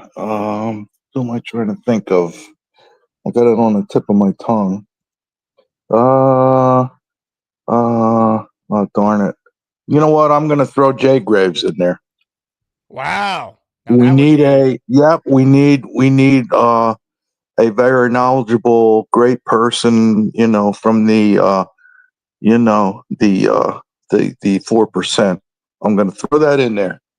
Well, I'll tell you what, David, I was filling out my bracket this morning, and without spoiling anything, I'm a big believer in you. I'll leave it at that. Well, you know what, Jake? I mean, I really, I so much love all this and everything, but you're talking about people that are going to be disappointed that aren't going to get in. I mean, I just love being part of your show. I would, if I'm going to be in there, well, obviously you just, I'll be placed somewhere, but, I would definitely concede that you could throw somebody else in there that would have been honorable mention to give them a chance.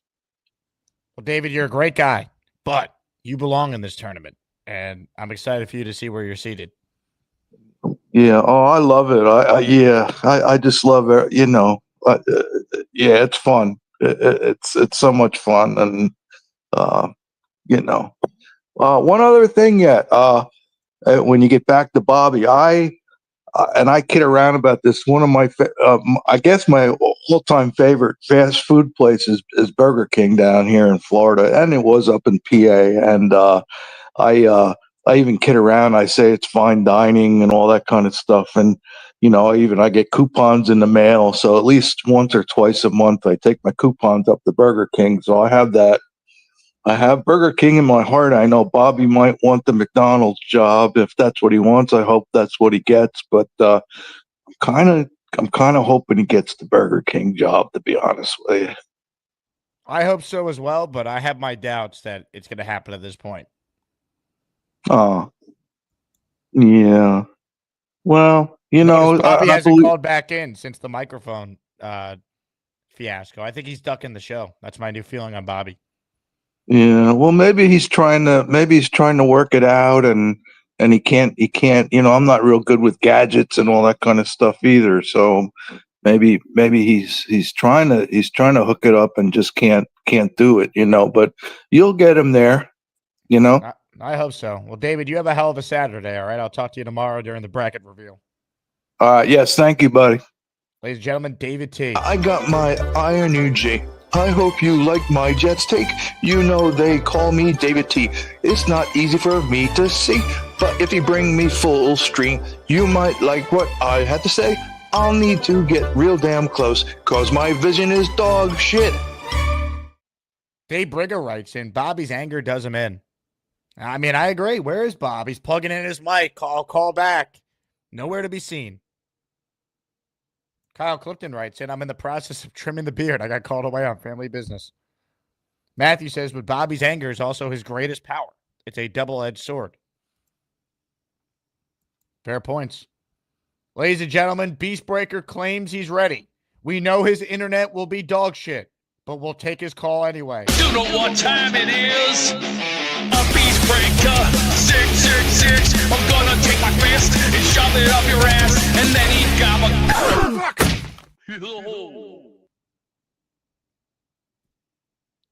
Just gotta move. You know what time it is? Gotta get aerobics, man. Yeah. Come on, everybody. Let's get to some aerobics. 1, 2, 3, 4. Move that body up that floor. Let's go. Now, let's move that body to go to the left. Come on, everybody. Do that left. Come on, get the aerobics. This will help that body. Come on. 1, 2, 3, 4, 5. Okay, now on the other side. 1, 2, 3, 4, 5. Now let's start doing some moves. Move. 1, 2, 3, 4. 1, 2, 3, 4. 1, 1, 2, 3, 4. 1, 2, 3, 4. Now let's move that body. Come on, left, right, left, right, left. Now, come on, people. Move that body. You can get in shape. Come on. 1, 2, 3, and 4, and 5. Let's go. 1, 2, 3, 4, 5. Come on. Let's go. Move the body. Move the body. Come on. Let's get those double. 1, 2, 3, 4, 5. Let's go. Come on. Pick that up. Let's get some arms going. Little stretch in. Come on, people. Let's get some stretches going. Come on. 1, 2, 3, 4, 5, 6, 7, 8, 9, 10. Come on. Let's go. Come on again. 1, 2, 3, 4, 5, 6, 7, 8, 9, 10. Come on. Come on, people. This is a Saturday. Let's go. Come on. 1, 2, 3. Come on, BBF. You can move your body. Come on. Get some hips in there. That shit. Come on. Get your 1, workout in. 2, How many 3, 4, 5, 6, 7, 8, 9, and 10. Now, come on, everybody. Get up and do some exercises. Let's go. 1, 2, 3, 4, 5. Oh, we feel good. I feel great. Come on, let's get some of that up there. All right, now we can try to do a little. What are you laughing at, B-Man? Pick those arms up, kid. Come on, what are you, whipper, man? Don't give me that bird, son.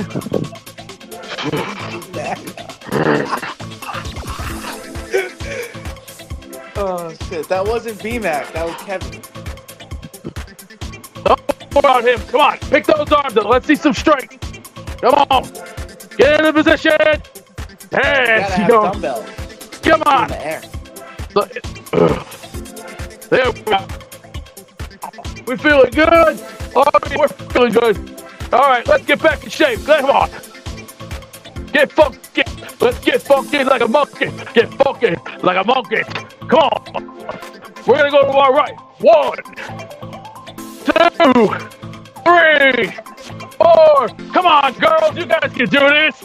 6, 7, 8, 9, 10. Come on, people. Let's go. Come on, pick some of that action up.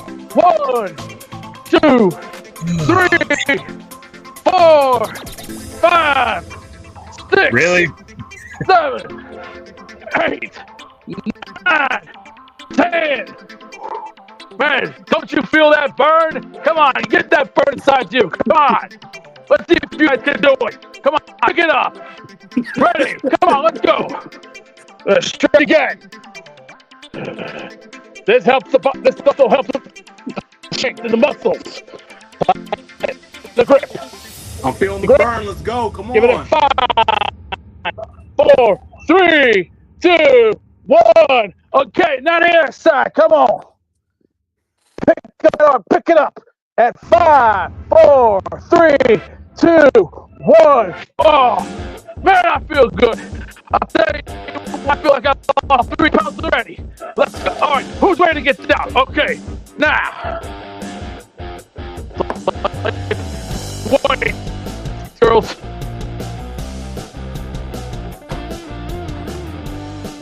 I'm eating. Suck it up. You're not supposed to eat after weights. Come on, get that food down and put some weights into it. Let's go. Beast, you can't out-exercise a bad diet, bro.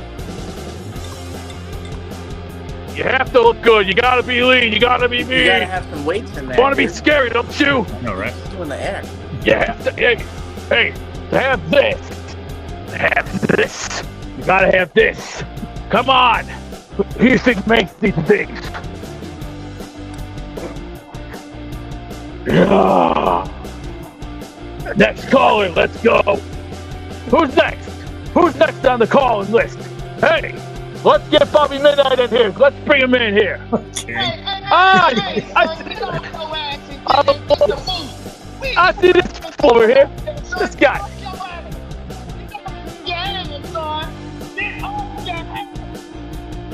Hey, Sonny, hey, yo, come on, let's move that, come on, let's move and groove, shall we? Come on, move your ass, let's go, one. Get your moving! Get your ass up! Get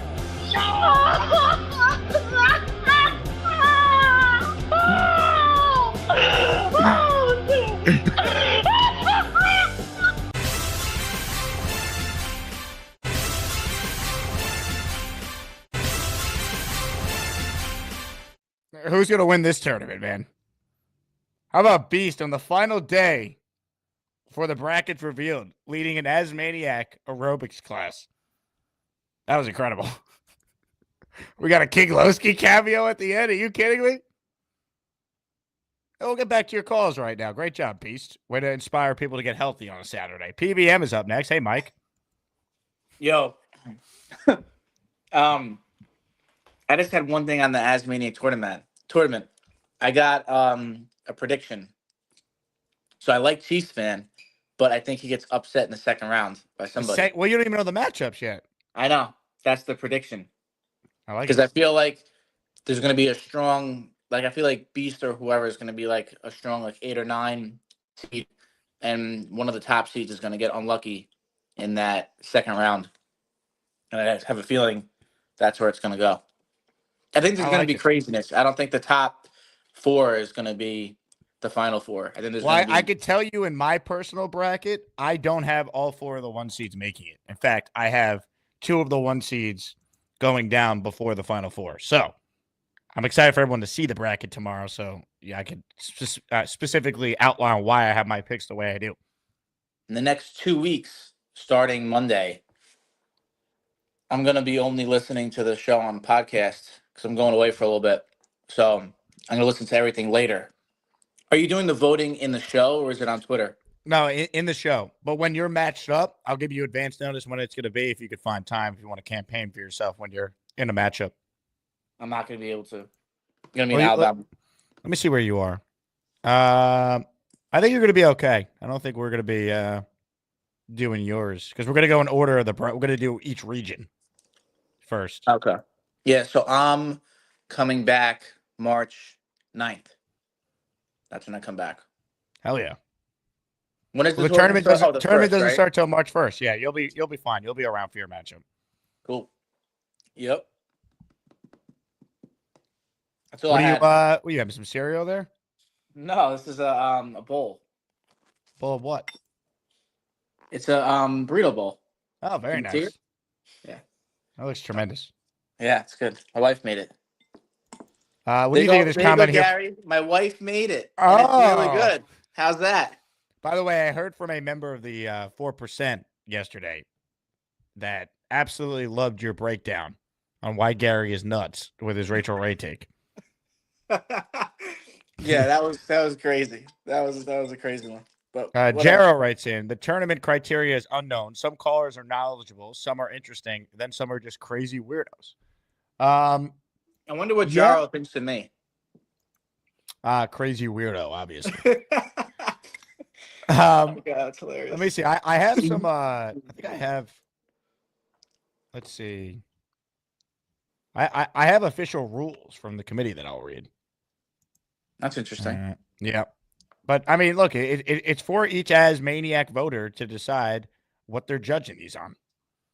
You know, if you want it's who you think the best caller is. Like, that's ultimately the standard. It doesn't have to be based on them making good points or them being, you know, a Jet fan even. It's just who your favorite caller is in this show, and you vote for that person versus whoever they're matched up against.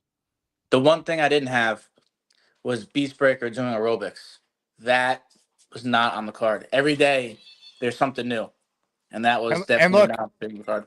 To your point, though, the Beastbreaker, you know, the Beastbreaker knock, if there is one against the guy besides his dog shit internet, has been he's very repetitive with his takes. Well, that's the first time he's ever given us an aerobics class, and he did it on the eve of the tournament bracket coming out. So that's big time for his chances, I think. Mm-hmm. Yeah, I think he's going to do good. Mike, you enjoy your bowl, all right? Peace out. Ladies and gentlemen, from one great caller to another, Chef Kevin is on the line. Chef Kevin, were you offended when Beast thought you were BMAC? Man, that dumbass, man. What the hell is he talking about? Saying I'm BMAC or Sonny? Yo, man, you got to watch your mouth, man. Not all of us look the same, man. And it's crazy because I'm lighter than BMAC. All right? Like, you know, I fell off my chair when he said that. Like, legit, I was like, my ribs hurt. That was the thing that made me laugh the hardest during that. Yo, and I'm going with him. This fool's on his Richard Simmons, you know, little workout, looking like he's at Club Med or whatever in Jamaica at one of those all-inclusive resort pool party joints or whatever at 9 a.m. looking like you a 70-year-old out of shape man just sitting in the water. So I'm all right. I'm getting involved. I'm like, okay, I don't like this guy, but I'm gonna still, you know, keep it up and whatnot. And then he did that. I'm like, damn, man, come on. It's all good, man. Your Beast is still entertaining, so you know I'll let that slide, man. Jake, I really just wanted to see what was going on because I had a second. The restaurant is a little busy or whatever, but everything's in place. So I felt like this was an opportunity for me to, you know, go upstairs to the attic. You know, Beast is familiar with that. Go up to the attic or whatever, bang out some admin work and whatnot. And as soon as I turn it on, I seen the exercise and stuff going on. I'm like, damn, man, what did I I'm like, yo, how we get to this? It's whatever. Unreal. Yeah, unreal. so my bad, dude, because I literally just turned it on, saw that, and just plugged in. Any Jets news that I need to be aware of? We same old stuff.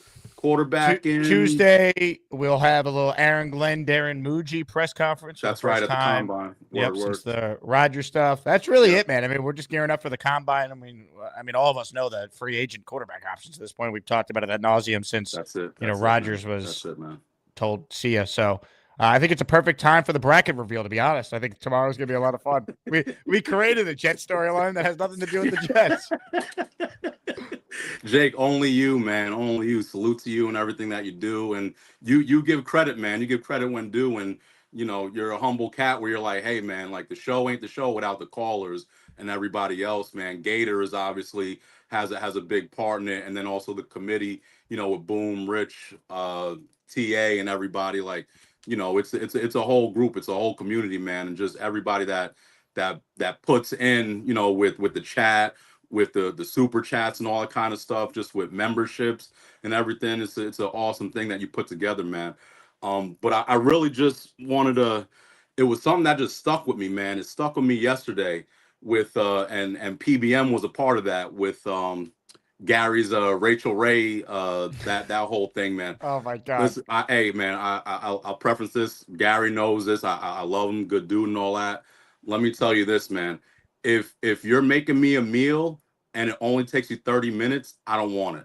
I don't want a meal that takes 30 minutes. All right.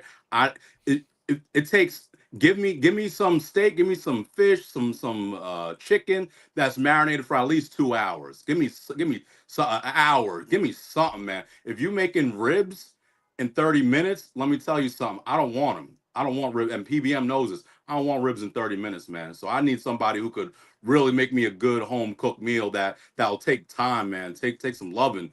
Make sure that the thing is working right, that the meat is perfect and all that kind of stuff, that the sides is right, looking good, that we got bread in the oven looking good. We got salads and whatever else going on, man. We got a thing of wine on ice. Like the whole thing got to look great, man. Just 30 minutes for a meal. Nah, man, you need to do more than that. And I got love for Rachel Ray, man. She's one of the goats when it comes to like entertaining in the food industry with having shows like that. I have a cookbook of hers too, but I tried the stuff, man, and the only thing that really stood out to me was the EVOO, the extra virgin olive oil. Like she used to put that in everything.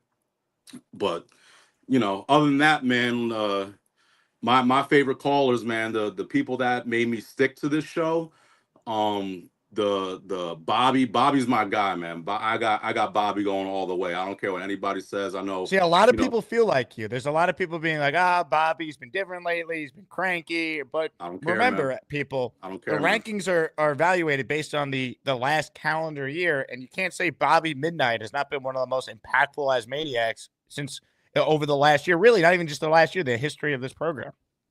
I agree. Bobby's bad day is better than most callers on their good day.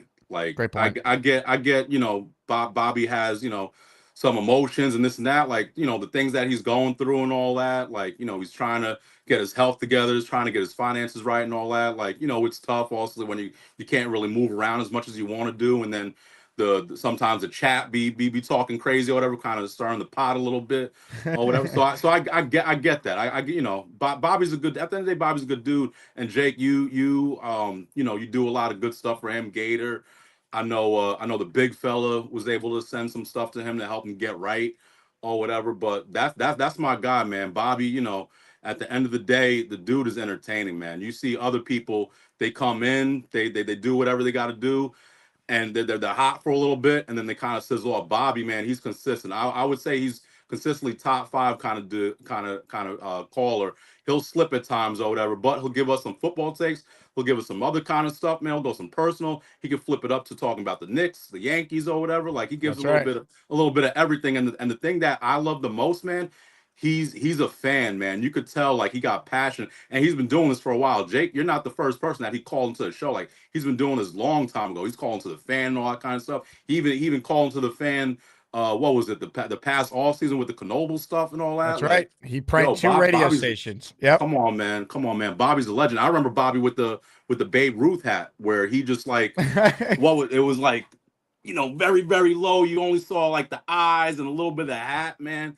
And that thing was dusty as hell, man. Bobby still was able to bring it, happy as hell. And now with Mikey Midnight coming into the picture, now his tree is expanding. Now he's bringing Mikey, who's electric at times, man. The suspenders game, there's no Asmaniac that got sharper suspenders than Mikey right now, and he's another good dude, man. So those are like Bobby's my guy. But when I first started when you had the callers coming in, like the Neil, the Bonesies, like Lowski, like whenever you need a little pick me up, whenever you bring Lowski on and he brings that energy, man. Like, dude, that's what I got. I got a Lowski shirt. I just been waiting to be able to put that one on or whatever. But I appreciate everything that you do, Jake.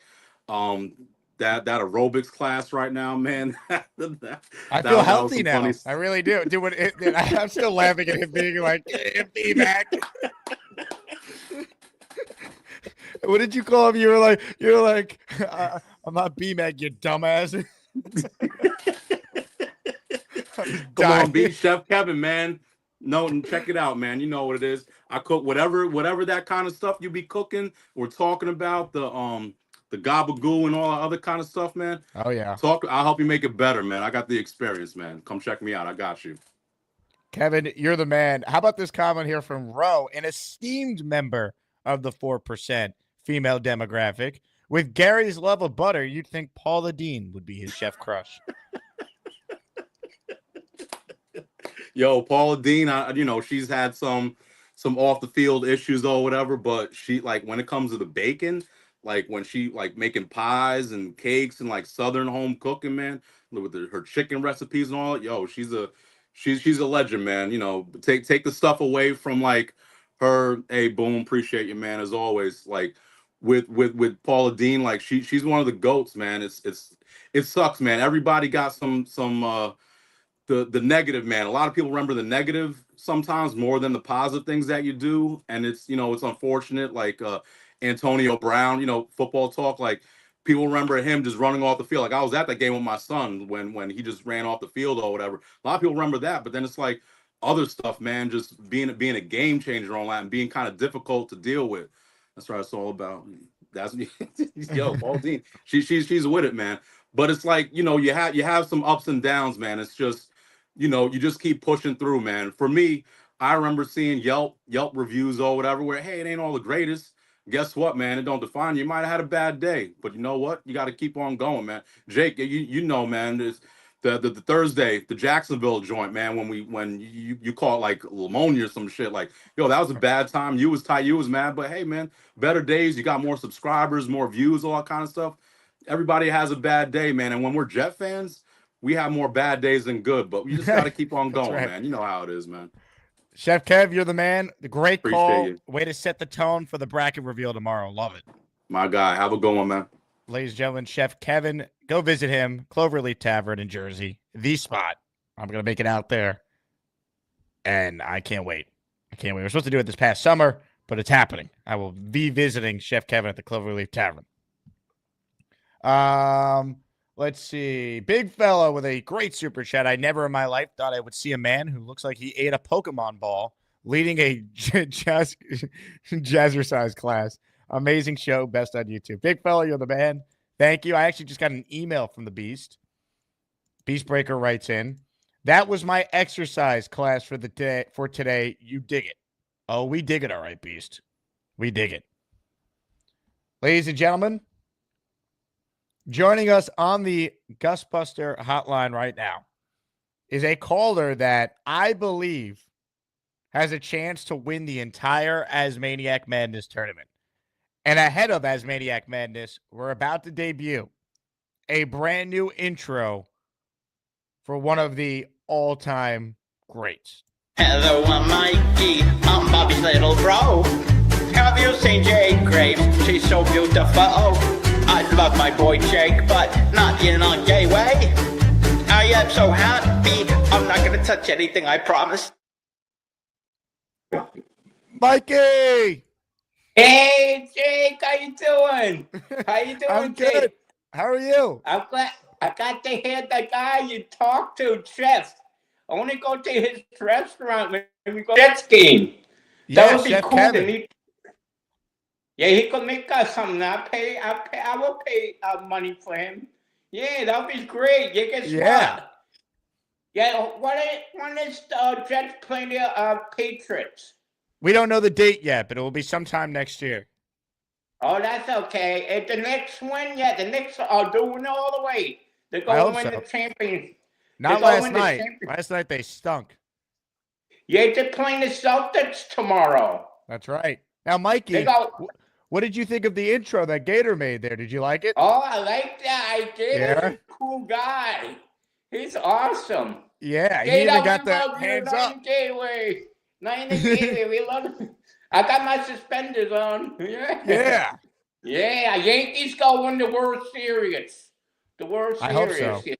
Hey, Mikey, do you like where I'm calling from? Does it look familiar to you? Yeah, Bobby's apartment. Yeah, I'm hanging out in Bobby's apartment. It smells terrible. No, you fix it. He fixed it. He'd be okay. He's doing a lot better. That's good. I'm glad. Yeah, I encourage him. That's why I have to encourage my brother sometimes. You're a great brother, Mikey. You know exactly what to say to him. Yeah, sometimes I can't help with the trash because the snow in his area, they don't do a good job. I was going to help him with the trash to bring in the dumpster. All the snow is piled up in the dumpster. That's stupid.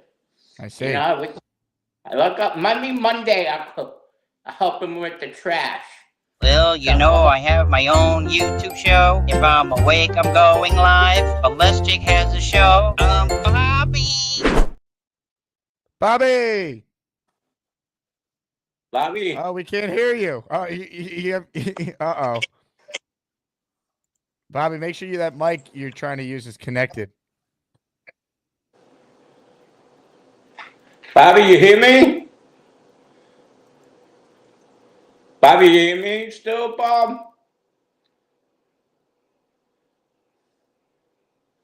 Jake, Bobby, hear me?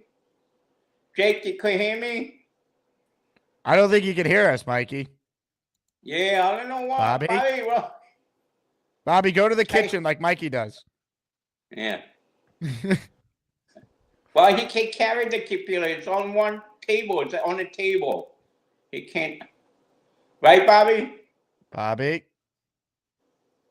I think Hater says call Radio Shack. Tom Ace, Bobby, go to the kitchen. Yeah, Bobby. Bobby, hands up like Mikey. Yeah. I think Bobby, I don't know if does he have to reboot the computer? Review it. I heard something. Is that Bobby's computer? Gator says put butter on the mic, Bobby. That might help. Bobby. Boomtown says rules for Mikey. Go to the kitchen, hands up. Oh, Bobby's gone. Maybe he'll call back. Yeah, I told Bobby. I think he has to reboot his computer. I think so too. His computer's getting old, they said. You know, but my computer's working today, Jake. Yeah, it's working great. Guess who I talked to yesterday? Jen Graves. You love Jay Graves. Yeah, she's going to send me an autograph from her. With her You want picture. her autograph? Wow, that's big. Yeah, and with her picture, too. That would be good. She's going to send it up. I think Nick knows my address. If not, you have my address, right? I gave him your address, yep. Yeah, that would be good. So she could send it up to me. I said, Nick wants to date her. I said, that's okay, Nick. You guys are living in the same town, New Jersey. Go for it. The only guy in New Jersey would date Jen Grace.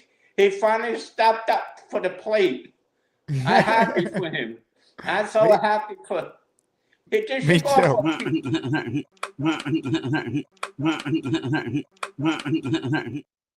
Am I better now? Yeah. Okay, I know what I did. I put the wrong microphone, but I don't know how to set this up. I don't know how to do it. Yeah, Bobby, we fixed it. I tried to fix it, and then you said, "Oh, Bobby's gonna." I tried to fix it. I don't know what I'm doing. So Bobby, you're in the same apartment. You're in the same apartment. I know Jake has the same apartment. He had Charles Gorman the other day. His back. I'm doing the show live from the apartment. It's great. He did it Charles last night too. How's Charles? How's Charles doing? He's farting. How's Charles? It's funny. He's a cool guy. I love Charles. You know who he's best friends with? Nick Stein. Yeah, I know. They live next to each other. Bobby, guess who I talked to last night? Jen Graves. I know. I saw that. You had to see Michael on Nick's show last night. Yeah. Nick's show had a show like mine. She showed me my picture. The call my show, he did the show like I do. Zoom call. Yeah. So everybody on that one. Hey, Bobby.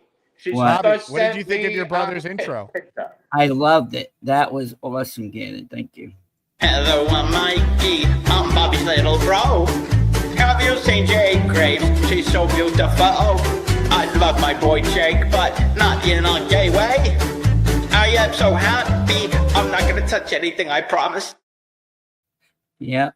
And I want to thank Chef Kevin for giving me all the shout outs. I appreciate Chef Kevin. You're awesome. If you don't go out for Bobby, we go to New Jersey, we could go to his restaurant. Okay. Let's do that, Bob. All right. You still hear me? Try that. I don't know how to do it. Let me try it let me see. Yeah. Jake, what do you think? you can find out where it is for the restaurant in New Jersey. But you know what? Yeah, we I could think I stick to know the- where it is. Yeah, we got to stop by there. Yes. Yeah, definitely. Before the game, we eat there and do our taking. On the lips. Thunder Lips. Yeah, I know Thunder Lips. He's a No, it funny wasn't in guy. there 2 weeks. It was like a week or something. Michael got to get there. The postman gave him the wrong key, right, Michael? Yeah, and now I finally find out that Bobby's dinner is on number 2, but it should be Yeah. number 1. No, I got think it. you should be. I think he should be number 1. No, Jen Graves. Yeah. Yeah, Jen Graves number 1. Yes, definitely. Hopefully Yeah. she wins. Yes. Yeah, she's have a beautiful voice. Calm your freaky down. Yeah, she does. Yeah. Yeah, tell Don't him my touch side. anything. Huh? Don't touch anything. I know. See? After this show, you want to go to my show? We'll do a show together today. Yeah, what time? What time they coming on? Well, after this show, after Jake finishes the show. Yeah, about 2 o'clock. I don't know. Yeah, 2 o'clock. I gotta eat something too. Yeah, let's Maybe eat 3 at 2 o'clock. o'clock. I like eating early 3 on the o'clock. weekend. 3 o'clock. I gotta eat something too. Yeah, Okay, let's 3 do that. o'clock. Yeah, make it 3 o'clock because I could eat something. If anybody wants to come and visit us, come by the Legend of Bobby Minette. Okay, and then And you might see- be October drops. yeah, Yeah. the Woodruff Brothers. Yeah, get to see We us got live. 2 food. You smell what Bobby and Mikey is cooking. Did you see wrestling yesterday? The Rock came back, No, I didn't see him. and he wants the Dusty Rhodes soul. I want The Rock to win the championship. Yep, that's 3 o'clock today on my channel. If you want to stop by, guys. Yeah, go.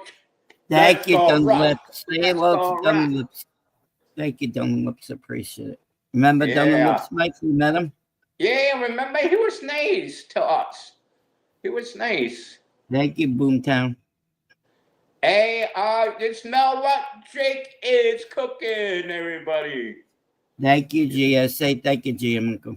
Gia, I know Gia. Merry Christmas. We wish you a Merry Christmas. We wish you a Merry Christmas and a Happy New Year.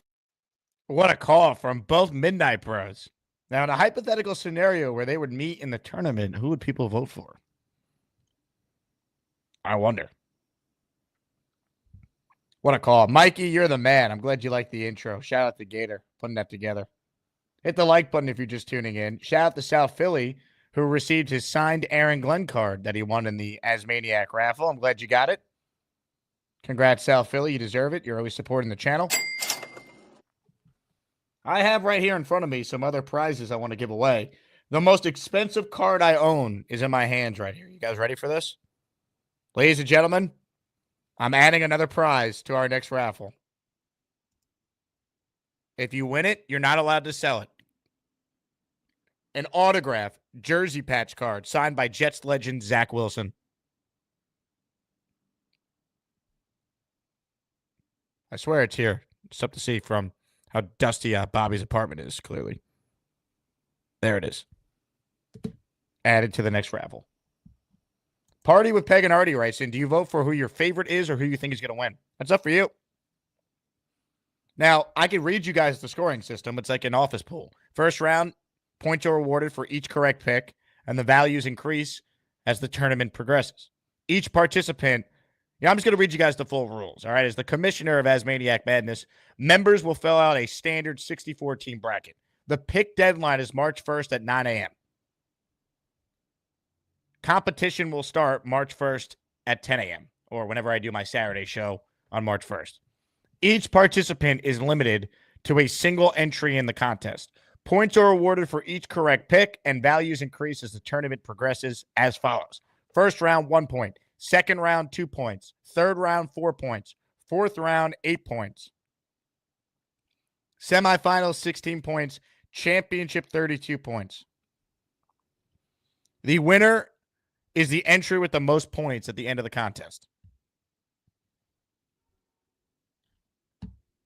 Tournament kicks off live on the show March 1st. Every show in March will feature one matchup per episode, and you, the Asmaniacs, decide the winner. Voting happens in the YouTube poll section during the live chat. Whichever contestant leads when the poll closes moves on to the next round. After each show, I will update the master bracket on here. That's the Run Your Pool website I'm using to host this, to reflect the latest tournament results. The listener with the highest point total wins our grand prize. It's going to be 2 premium tickets to a Jet game. We're also going to have second place prize winners featuring Jets merchandise, as Maniac merch. Third place will get a prize. Probably we'll do a top 3 of prizes, and then we'll do something funny. Someone who has the worst bracket, the least amount of points, we'll send them a prize as well, because I always think it's fun to do. Who's the worst at predicting the Asmaniac tournament? There's skill involved in that. So I'm still working through what the prizes are going to be, but they'll be good. I think my track record for prizes is pretty good, considering we got a raffle that features a signed Sauce jersey, signed Mangle jersey, signed Jermaine jersey, signed Sanchez helmet, and signed Klecko helmet after we gave away 2 Joe Namath helmets and a Don Maynard helmet during our raffle for Super Bowl week.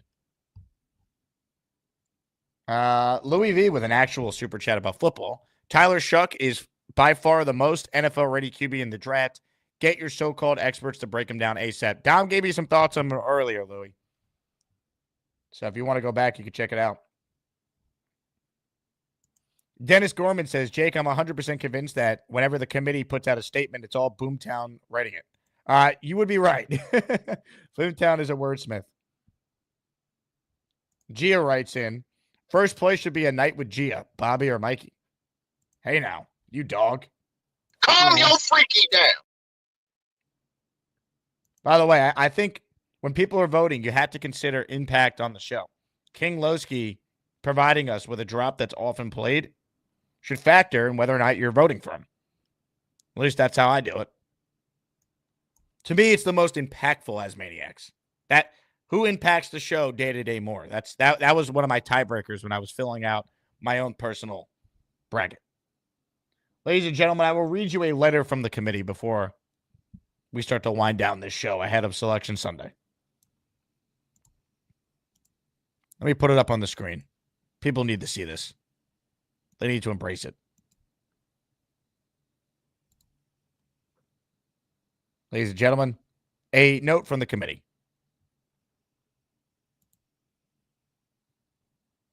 Why is it so small? Hold on. There we go. All 6 members of the committee wanted to reach out and touch on a few things prior to the epic Asmaniac Madness tournament starting. We wanted to let you all know that each committee member put a lot of time and effort into helping Jake put this tournament together and building the best and most competitive field of 64 we could. We are extremely proud of the process and worked through and ultimately with the entire tournament that was crafted. We know there are some very deserving Asmaniacs out there that didn't make the cut. But please know that almost 100 names were considered for just 64 spots. It was very difficult to rank and slot in every Asmaniac to create epic matchups both in the early and late rounds. But we wanted you all to know we did our absolute best to be fair and accurate as possible. We all know there will be considerable disagreement, debate, and questioning about certain picks and ranks, but we on the committee did the best we could with such a monumental task.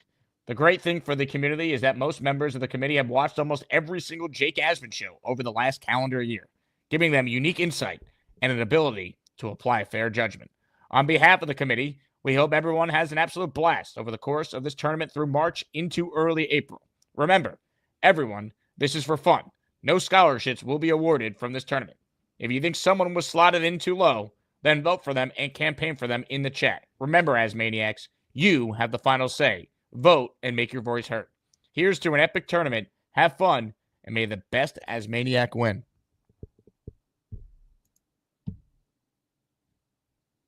Ladies and gentlemen, a very important note from the committee. And I want to thank the committee again. I can't say it enough. These guys aren't getting paid for this. They're doing it for the love of the show. for the love of the community. Boomtown. Tom. Rich. Gator. Nick Shine. Just incredible job. Super chat from Dom C. Need a signed Bobby Cricket lampshade as a prize.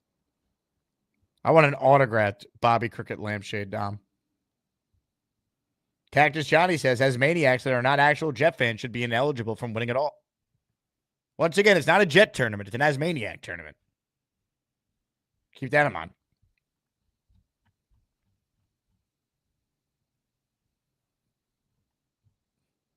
Roe writes in, Dennis Gorman, my chicken soup, greater than Roseanne Gorman's chicken soup. I want to try Roe's chicken soup now. I'm intrigued.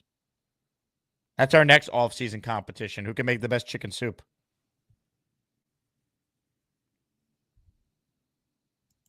That's what I want to see. All right, a few calls before we wrap. Papa Jet is on the line. Hello, Papa Jet. What's up, Jake? How you doing? I'm good. How are you? Good. I think Mikey should win it. You know, and if he don't win it, he's still a winner. Every time he calls, it warms the old ticker. You know, everybody have his attitude.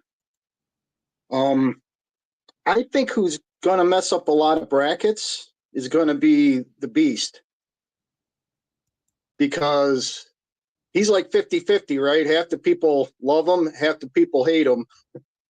And you could have the Beast going all the way, and he could be knocked out in the first round, depending on who's in the call or who's watching the show that day, you know?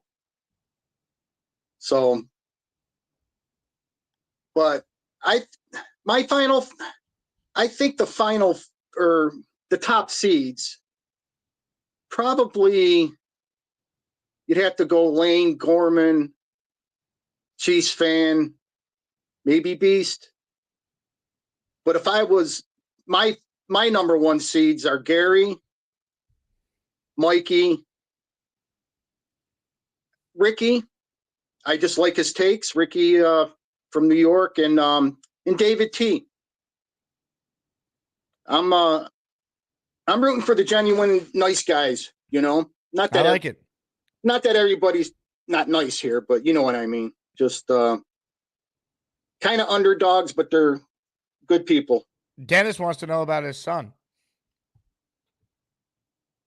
Gorman, he'll definitely, he'll be in the Final Four at least. You see Gorman making a run. Oh, definitely. Definitely.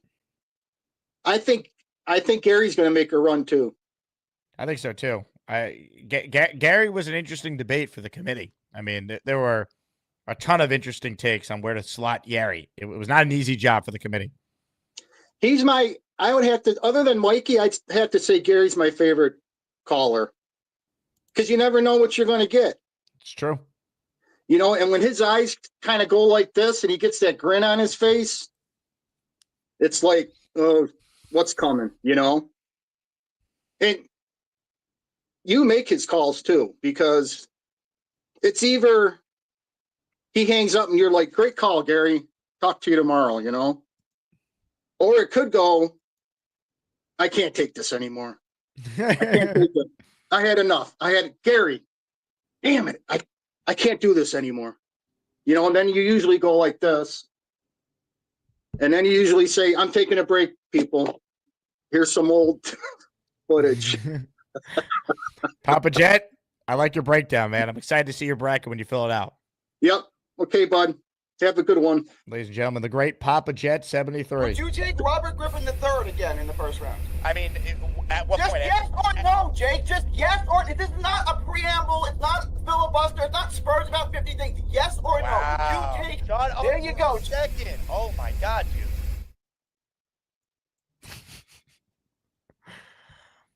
I still think one of the funniest things I've seen recently is Gary kicking the soccer ball at the end of the Asmaniac Madness intro. It's time for Asmaniac Madness. Who will cut the nets down as the top Asmaniac for 2025? Some of you don't even care, but we do. Let's get to it. Unreal. Hit the like button if you haven't.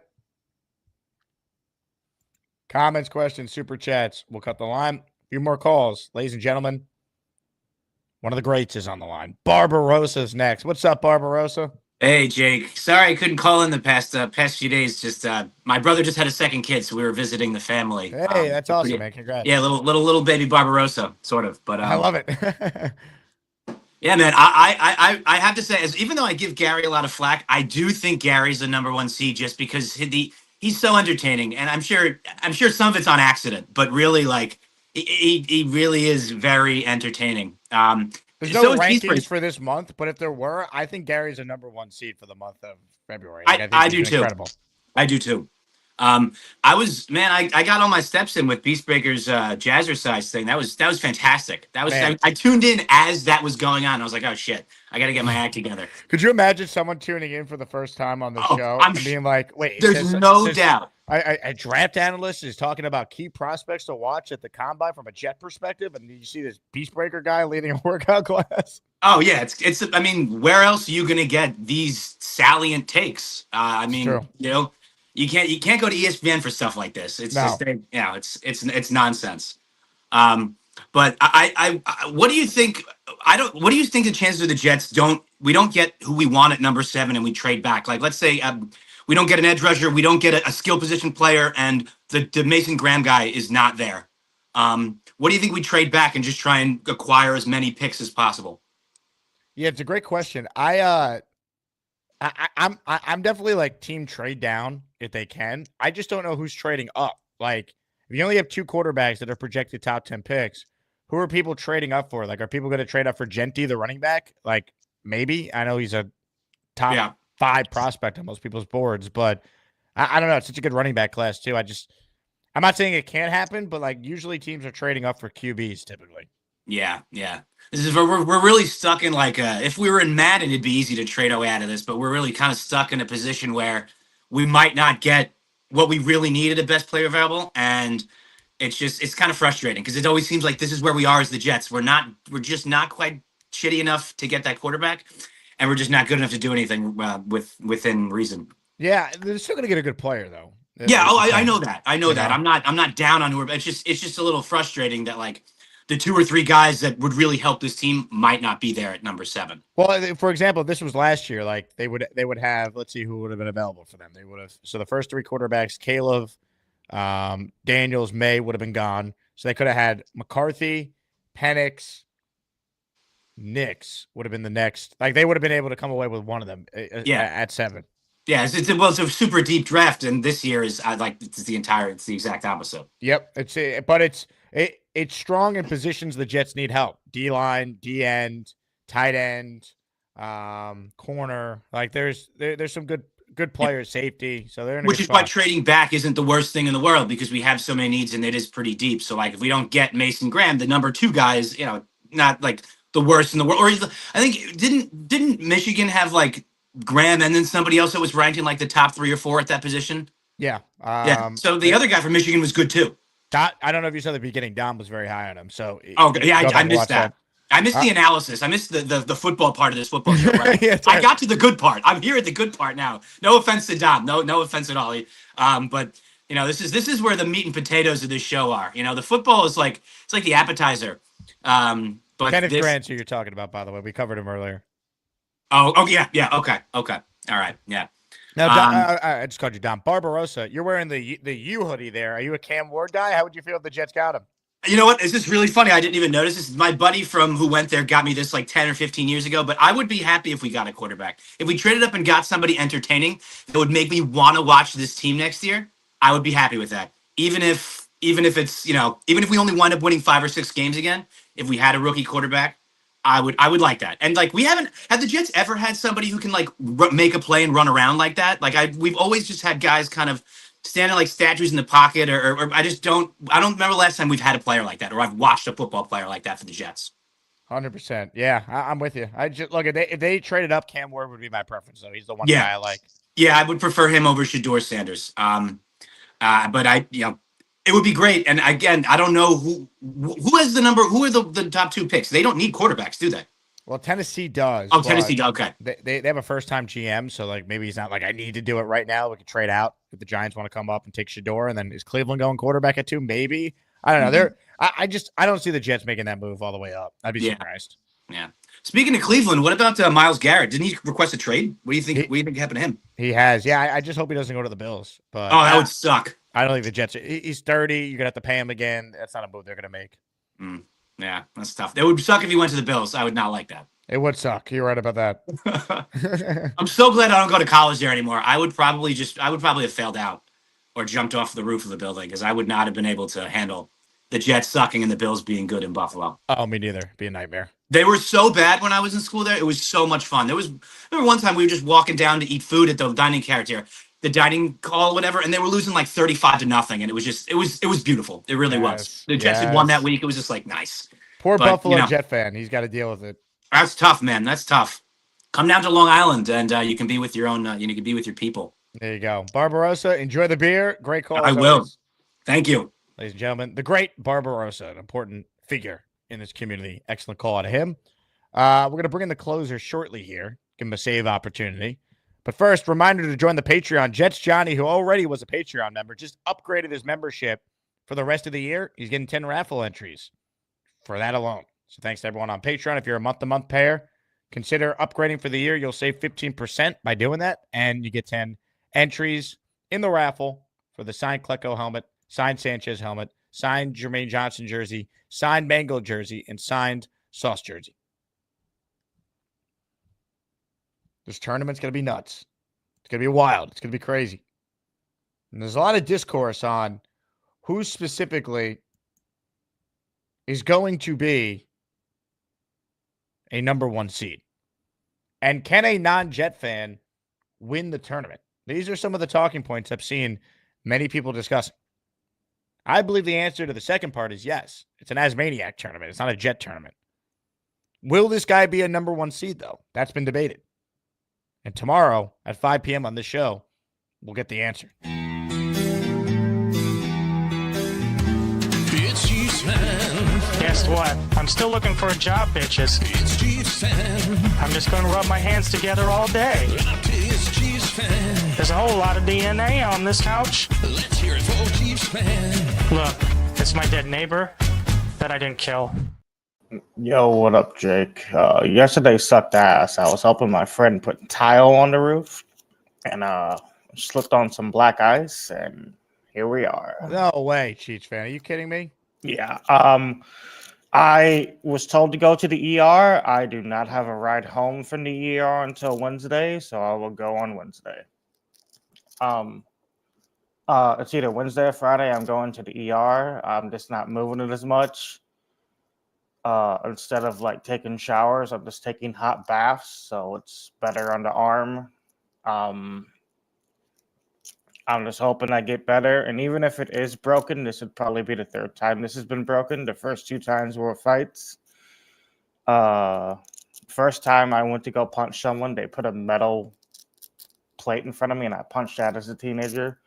The second time was I punched someone in their jaw, and their jawline was so strong that it broke my hand back in high school. And this time I fell on black ice. I don't know, man. Like, how's the back? The back is actually better with the steroids, but like there's so much inflammation in this arm right now that everything hurts. And I'm gonna get like I called my doctor. My doctor's like, go to the ER. I'm like, I don't have a reliable home. She's like, okay, once you have a reliable ride home, go to the ER. But she told me if it's broken, I cannot participate in like the spring league because my friend's kid wants to play t-ball and baseball. So this is my throwing hand, so I can't help the kid learn to play the game, and I'm upset if it's going to be broken. Do you think you're still able to participate in Asmaniac Madness? Oh yeah, 100%. Like at one point, this whole entire leg took 2 years to heal. 2 years to heal because of. Do that pose again. This whole entire leg right here took 2 years to heal off of a hit and run. So like, it's fine. At least half of my life I've had broken bones because I was a brawler in high school and growing up. This time it was self-inflicted. It was either fall off the roof and wrist the legs or wrist the I like walking, so I just said screw it. I'm just gonna wrist the wrist. They're calling you Chiefs Carlo Fanton. What's that mean? You're John Carlos Stanton if you were an Asmaniac caller named Cheats fan. What's that mean? You're gonna have to ask Ro. She's the one who made the comment. You know what it means? It means you're made of glass. It means you're always injured. Oh. But you do come through in October, so you get a pass in my book. Yeah. Will you come through in March though? I hope so. This isn't the first time I've had a broken bone. Last time I had a broken bone was back in 2021. I was helping my friend move, and it wasn't that bad of it. I was kicking some ice with this foot, and I broke my pinky toe. And those will usually heal on their own. I was kicking the ice to move some shit. Jets Mets says, get off your ass and get a job. I mean, fuck you. Strong. 25 writes in, Cheats fan, back pain is preventing him from finding a job, but not putting a tile on the roof. I was up there handing him the stuff, not actually doing the work. Bill down M says you still have your third leg. Have you thought about that? Yeah, I still have my third leg. But all I know is I was going to be at my friend's house all weekend, but he's like, his kid got sick, and he's like, I don't want to risk you getting sick with that injury. So he's like, we're taking you home immediately. Rick says, how is Cheats fan always hurt? I don't know, man. I used to not get hurt until like they put me on like a stronger sleeping pill. And then I started gaining weight, and then I just let myself go. Tom says, hopefully Cheats fan's back doesn't hamper him for the madness. It's not going to. I mean, at this point, if I have to get a cast on this and then get surgery on this, I might be out of it for a while. I might only call in once or twice a week, but I'll still be on the show. Kyle is questioning your ability to get off the couch. Can you prove to him that you can, in fact, get off the couch? No shit. Oh, yeah. Sorry for the skin. Nah, we love skin around here. It's just we just don't like we don't want any dead human skin. This is my planting arm. Like I'm like. Is that your dominant arm? Yes, it's my dominant arm. So it's even worse. Like what pisses me off the most is like I went to try to play fetch with my friend's golden labradoodle, and when I went to throw it, hey, Cheats fan, apparently you're too sexy for Ro, who's a member of the 4%. She says, "Whoa, Cheats fan, put all that away." My bad. But what pissed me off the most is my friend has a golden doodle, and I'm like, I can give a fuck less about my injury. That's a golden doodle. Family show, Cheats My fan. bad. My bad. My bad. I was trying to throw the ball to the golden doodle, and I couldn't. So the whole entire time I was at my friend's house, the golden doodle was right next to me because dogs and cats can know when you're in pain. 25 writes in, is that the Magic the Gathering wrist? It's my plant hand for shuffling the deck. So last night I paid my friend entry and bought him some Chinese food for him to be my deck shuffler all last night. Gator writes in, if Cheats fans had a poker table shuffling his chips, go all in, baby. Yeah. All I know is I hope it's not a fracture, but like if it is one, this is gonna be the third time I've cast with this arm. Like Kyle says that he's getting sick with the injuries, and I should take you off the show. Fuck off. You know what? Well, we'll allow that one. That's fair. Clancy says you have a lot of skin in the game. Yeah. I used to be a brawler. Like in high school, I used to get in fights for no damn reason. Like in high school, like I was fighting with these three broken fingers together, just using the metal part just to injure people. So I was a little rumbunctious bastard. Nah. Says that you injured yourself reaching for the peanut butter jar around the dog. Oh, that's disgusting. No, I'm not in the bestiality. No, that's bestiality. You can go kill yourself for that, man. Um, And I don't say that often, but bestiality freaks get the fuck out. M7D wants to know how long you're going to be on IR. I do not know. All I know is I looked into the injury. It could take up to 3 months for this to heal. But the good thing is, like, when I was playing baseball, even with the cast, I was pitching with this hand during high school when we were playing outside. And it was just like slower balls, like that were easy to hit, but like weird to point. Because I wanted to play baseball much as in high school. I wanted to be a pitcher, but like my ERA was screwed. What is your response to those saying that they don't want you to win as Maniac Madness because you're not a Jeff fan? Suck it up. If I win, I win. But I'm telling you now, it's gonna be Lane. Lane has this in the bag. There's no way Lane does not win it all, unless if Charles upsets him. Lane is the most lovable person on here, and if anyone that doesn't like Lane, right here. Thunderlip says that you should put a plastic bag over your hand so you could shower.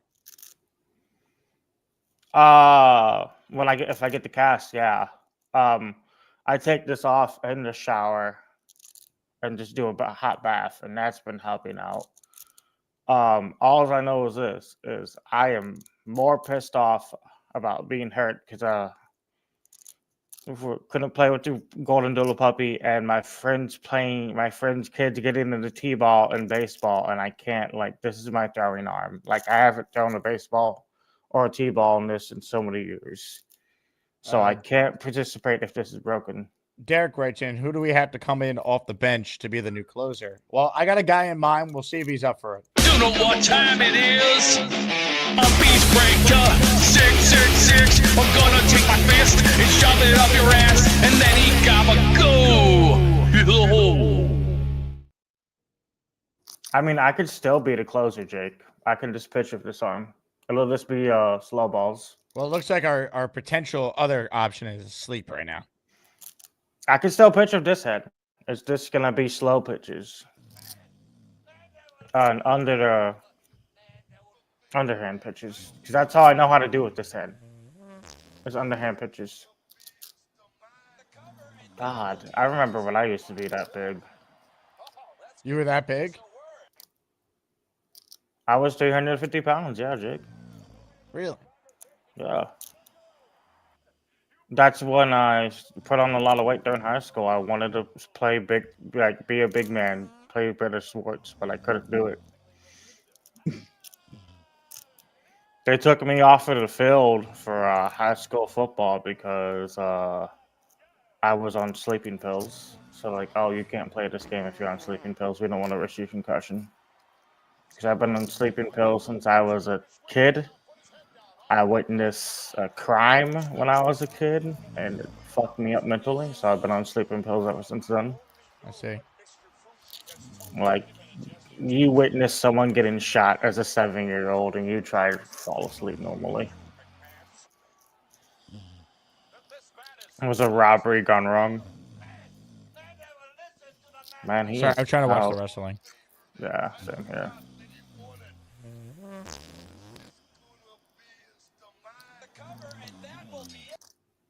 Man. But yeah, I can still be the closer. I'm gonna go in on Wednesday or Friday to get this thing looked at. That means if I have to pay $50 for my friend to take me to the ER, I'm going to. I was gonna use that $50 to get other things done for March Madness, like get new stuff to cook with and all that, but I'd rather just have my hand looked at. All right, Chiefs fan. Well, you keep us posted, all right? We'll talk to you tomorrow. I will. Sure. If I'm not a 1 seed, I'm hoping it's a 2 seed. And if people who don't want me to win and I win, well, suck it up. Ladies and gentlemen, Chiefs fan. It's Chiefs fan. Guess what? I'm still looking for a job, bitches. It's Chiefs fan. I'm just gonna rub my hands together all day. It's Chiefs fan. There's a whole lot of DNA on this couch. Let's hear it for Chiefs fan. Look, it's my dead neighbor that I didn't kill. The bracket reveals tomorrow. One last super chat. Big fella. Jake, did you read Aaron Schatz say we should trade Garrett Wilson? What a freaking clown. No freaking way should we do that. I saw some headline about that. It's not even worth my time. All right. No, they should not trade Garrett Wilson. Done.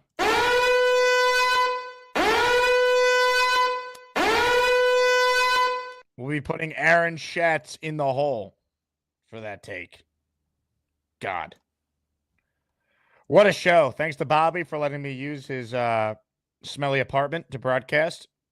Thanks to all the callers. Couldn't have done it without you. Thanks to Dom C, who joined us for the first hour of the show for a combine preview. Appreciate Cheats Fan closing us out there, playing through his injury to get us set for Asmaniac Madness. It is all happening, baby. All of it. Can't wait. You guys are the best. Tomorrow at 5. Oh, hold on a second.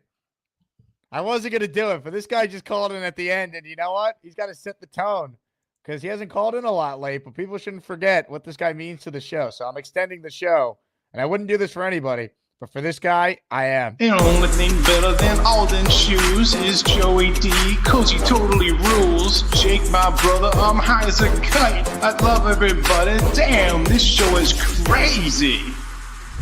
Bonesy at the buzzer. I was about to hit the end stream button. You know, I haven't called in consistently like normal, and you know we were talking about the bracket, so I figured let me call in and make a little noise before these seedings happen. How you doing, man? I'm good. I'm excited for tomorrow at 5. The full bracket's gonna be out. Yeah, I'm still just sitting here. I'm still down, man. I'm still down about. I feel like I haven't felt like this since Rex left. When they got rid of Rex, I was still kind of one of the guys that was like, oh man, I don't want to get rid of Rex. And I haven't felt like this since Rex, where they took my guy and I'm sad about it, And now that we're talking about Justin Fields having a chance to replace Aaron Rodgers, I am just like, Jake, I'm melting, bro. I get it. It's not great. Aaron Glenn better be the fucking man. He better be the man. I want him to be like Tomlin, where the quarterback doesn't matter. They're good every year, Exactly. For him to strip me of a chance at a second season of watching Adams and Devontae together.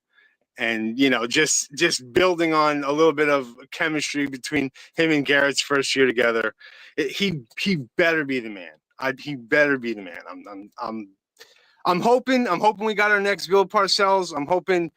I'm kind of like on the Jackson Dart train of drafting the talent in the first round and either trading in or getting him late. I don't want to trade up for Cam Ward. I'm not about that life of giving up. We've seen that fail so many times. When's the last time that it actually hit where everyone traded up and it was the right guy? And everyone wanted no one wanted CJ Stroud. No one was trading up for them. Everyone was trying to get young, you know what I mean? And look how that turned out. Or everyone traded up for Trey Lance and everyone wanted Wilson, and then none of them worked out. But I just don't. Being serious, I can't remember. When was the last trade up? Baker? Was that a good trade up? Right? I guess when you look at it. It wasn't? Talking about Sam? We traded up for Sam. No, not us trading up for Sam. No, Cleveland just had the first round pick. They just had the decision. Yeah, I don't know.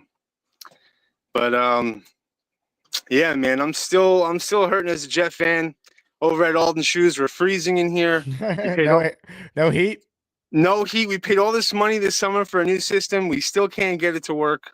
I'm literally in a sweatshirt and oh my God, freezing in the back. But Bonesy's still alive. Hang in there, Bonesy. We need you a part of the show. The bracket's coming out tomorrow, and I'm rooting for you to go far.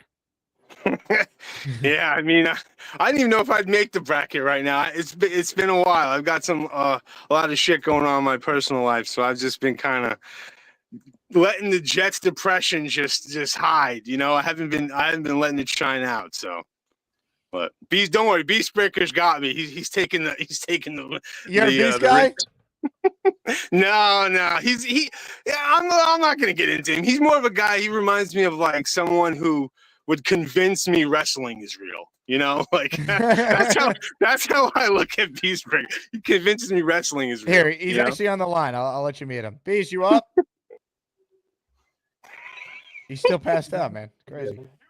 Beast. The TV in the back is the best. Beast, wake up, buddy.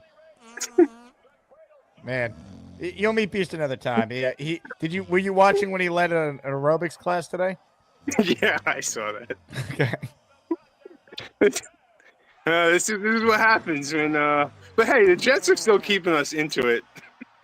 Yeah, somehow. Hey, say Hey, what's Joe up to Bonesy, Joe. what do you think of the Beast? What? I don't know what's going on in there. Are you pro Beast Breaker? I don't know enough about him. Interesting. It's a good take. You see him bundled up with a hat. It is like 49 degrees in here. When you come from outside, it's like, oh wow. But in here, we're dying. It's ridiculous. That's crazy. I mean, you guys got to call up who's ever in charge of your heat and get your money back. They're coming every day. We're about to replace 2 motherboards on Monday of them trying to fix it. The brand is Talkin, and that's like who we're dealing with. I don't know, man. We can't figure it out. It's been a big pain in the ass. All right, Bones. Well, stay warm, and I'll talk to you soon. All right, we need you a part of the show somehow, some way. Hell yeah. Our Jet fandom will continue despite our aggravation with the decisions that have been made. Soon as free agency happens and the draft starts coming closer, I'm still waiting because like I'm a big hater on. He's gonna get back on board, Jake. Trust me. I know this guy. I'm off board, just for the record, but he's gonna get back on. Fair. Well, Jake, I love you.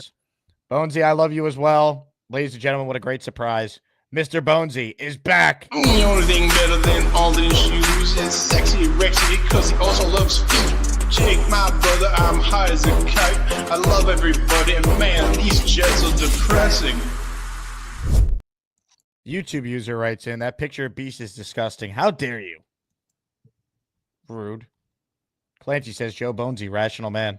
That he is. What a show. Thank you all. Tomorrow will be a lot of fun. I'm on the radio tomorrow, 12 to 4 on Mad Dog on Sirius XM. So listen to that. I'll get home. I'll do the show at 5. The bracket reveal is coming. Who's slotted where? Who's cutting down the nets? We get answers to these questions beginning tomorrow. Have a good weekend, everybody. Go Jets.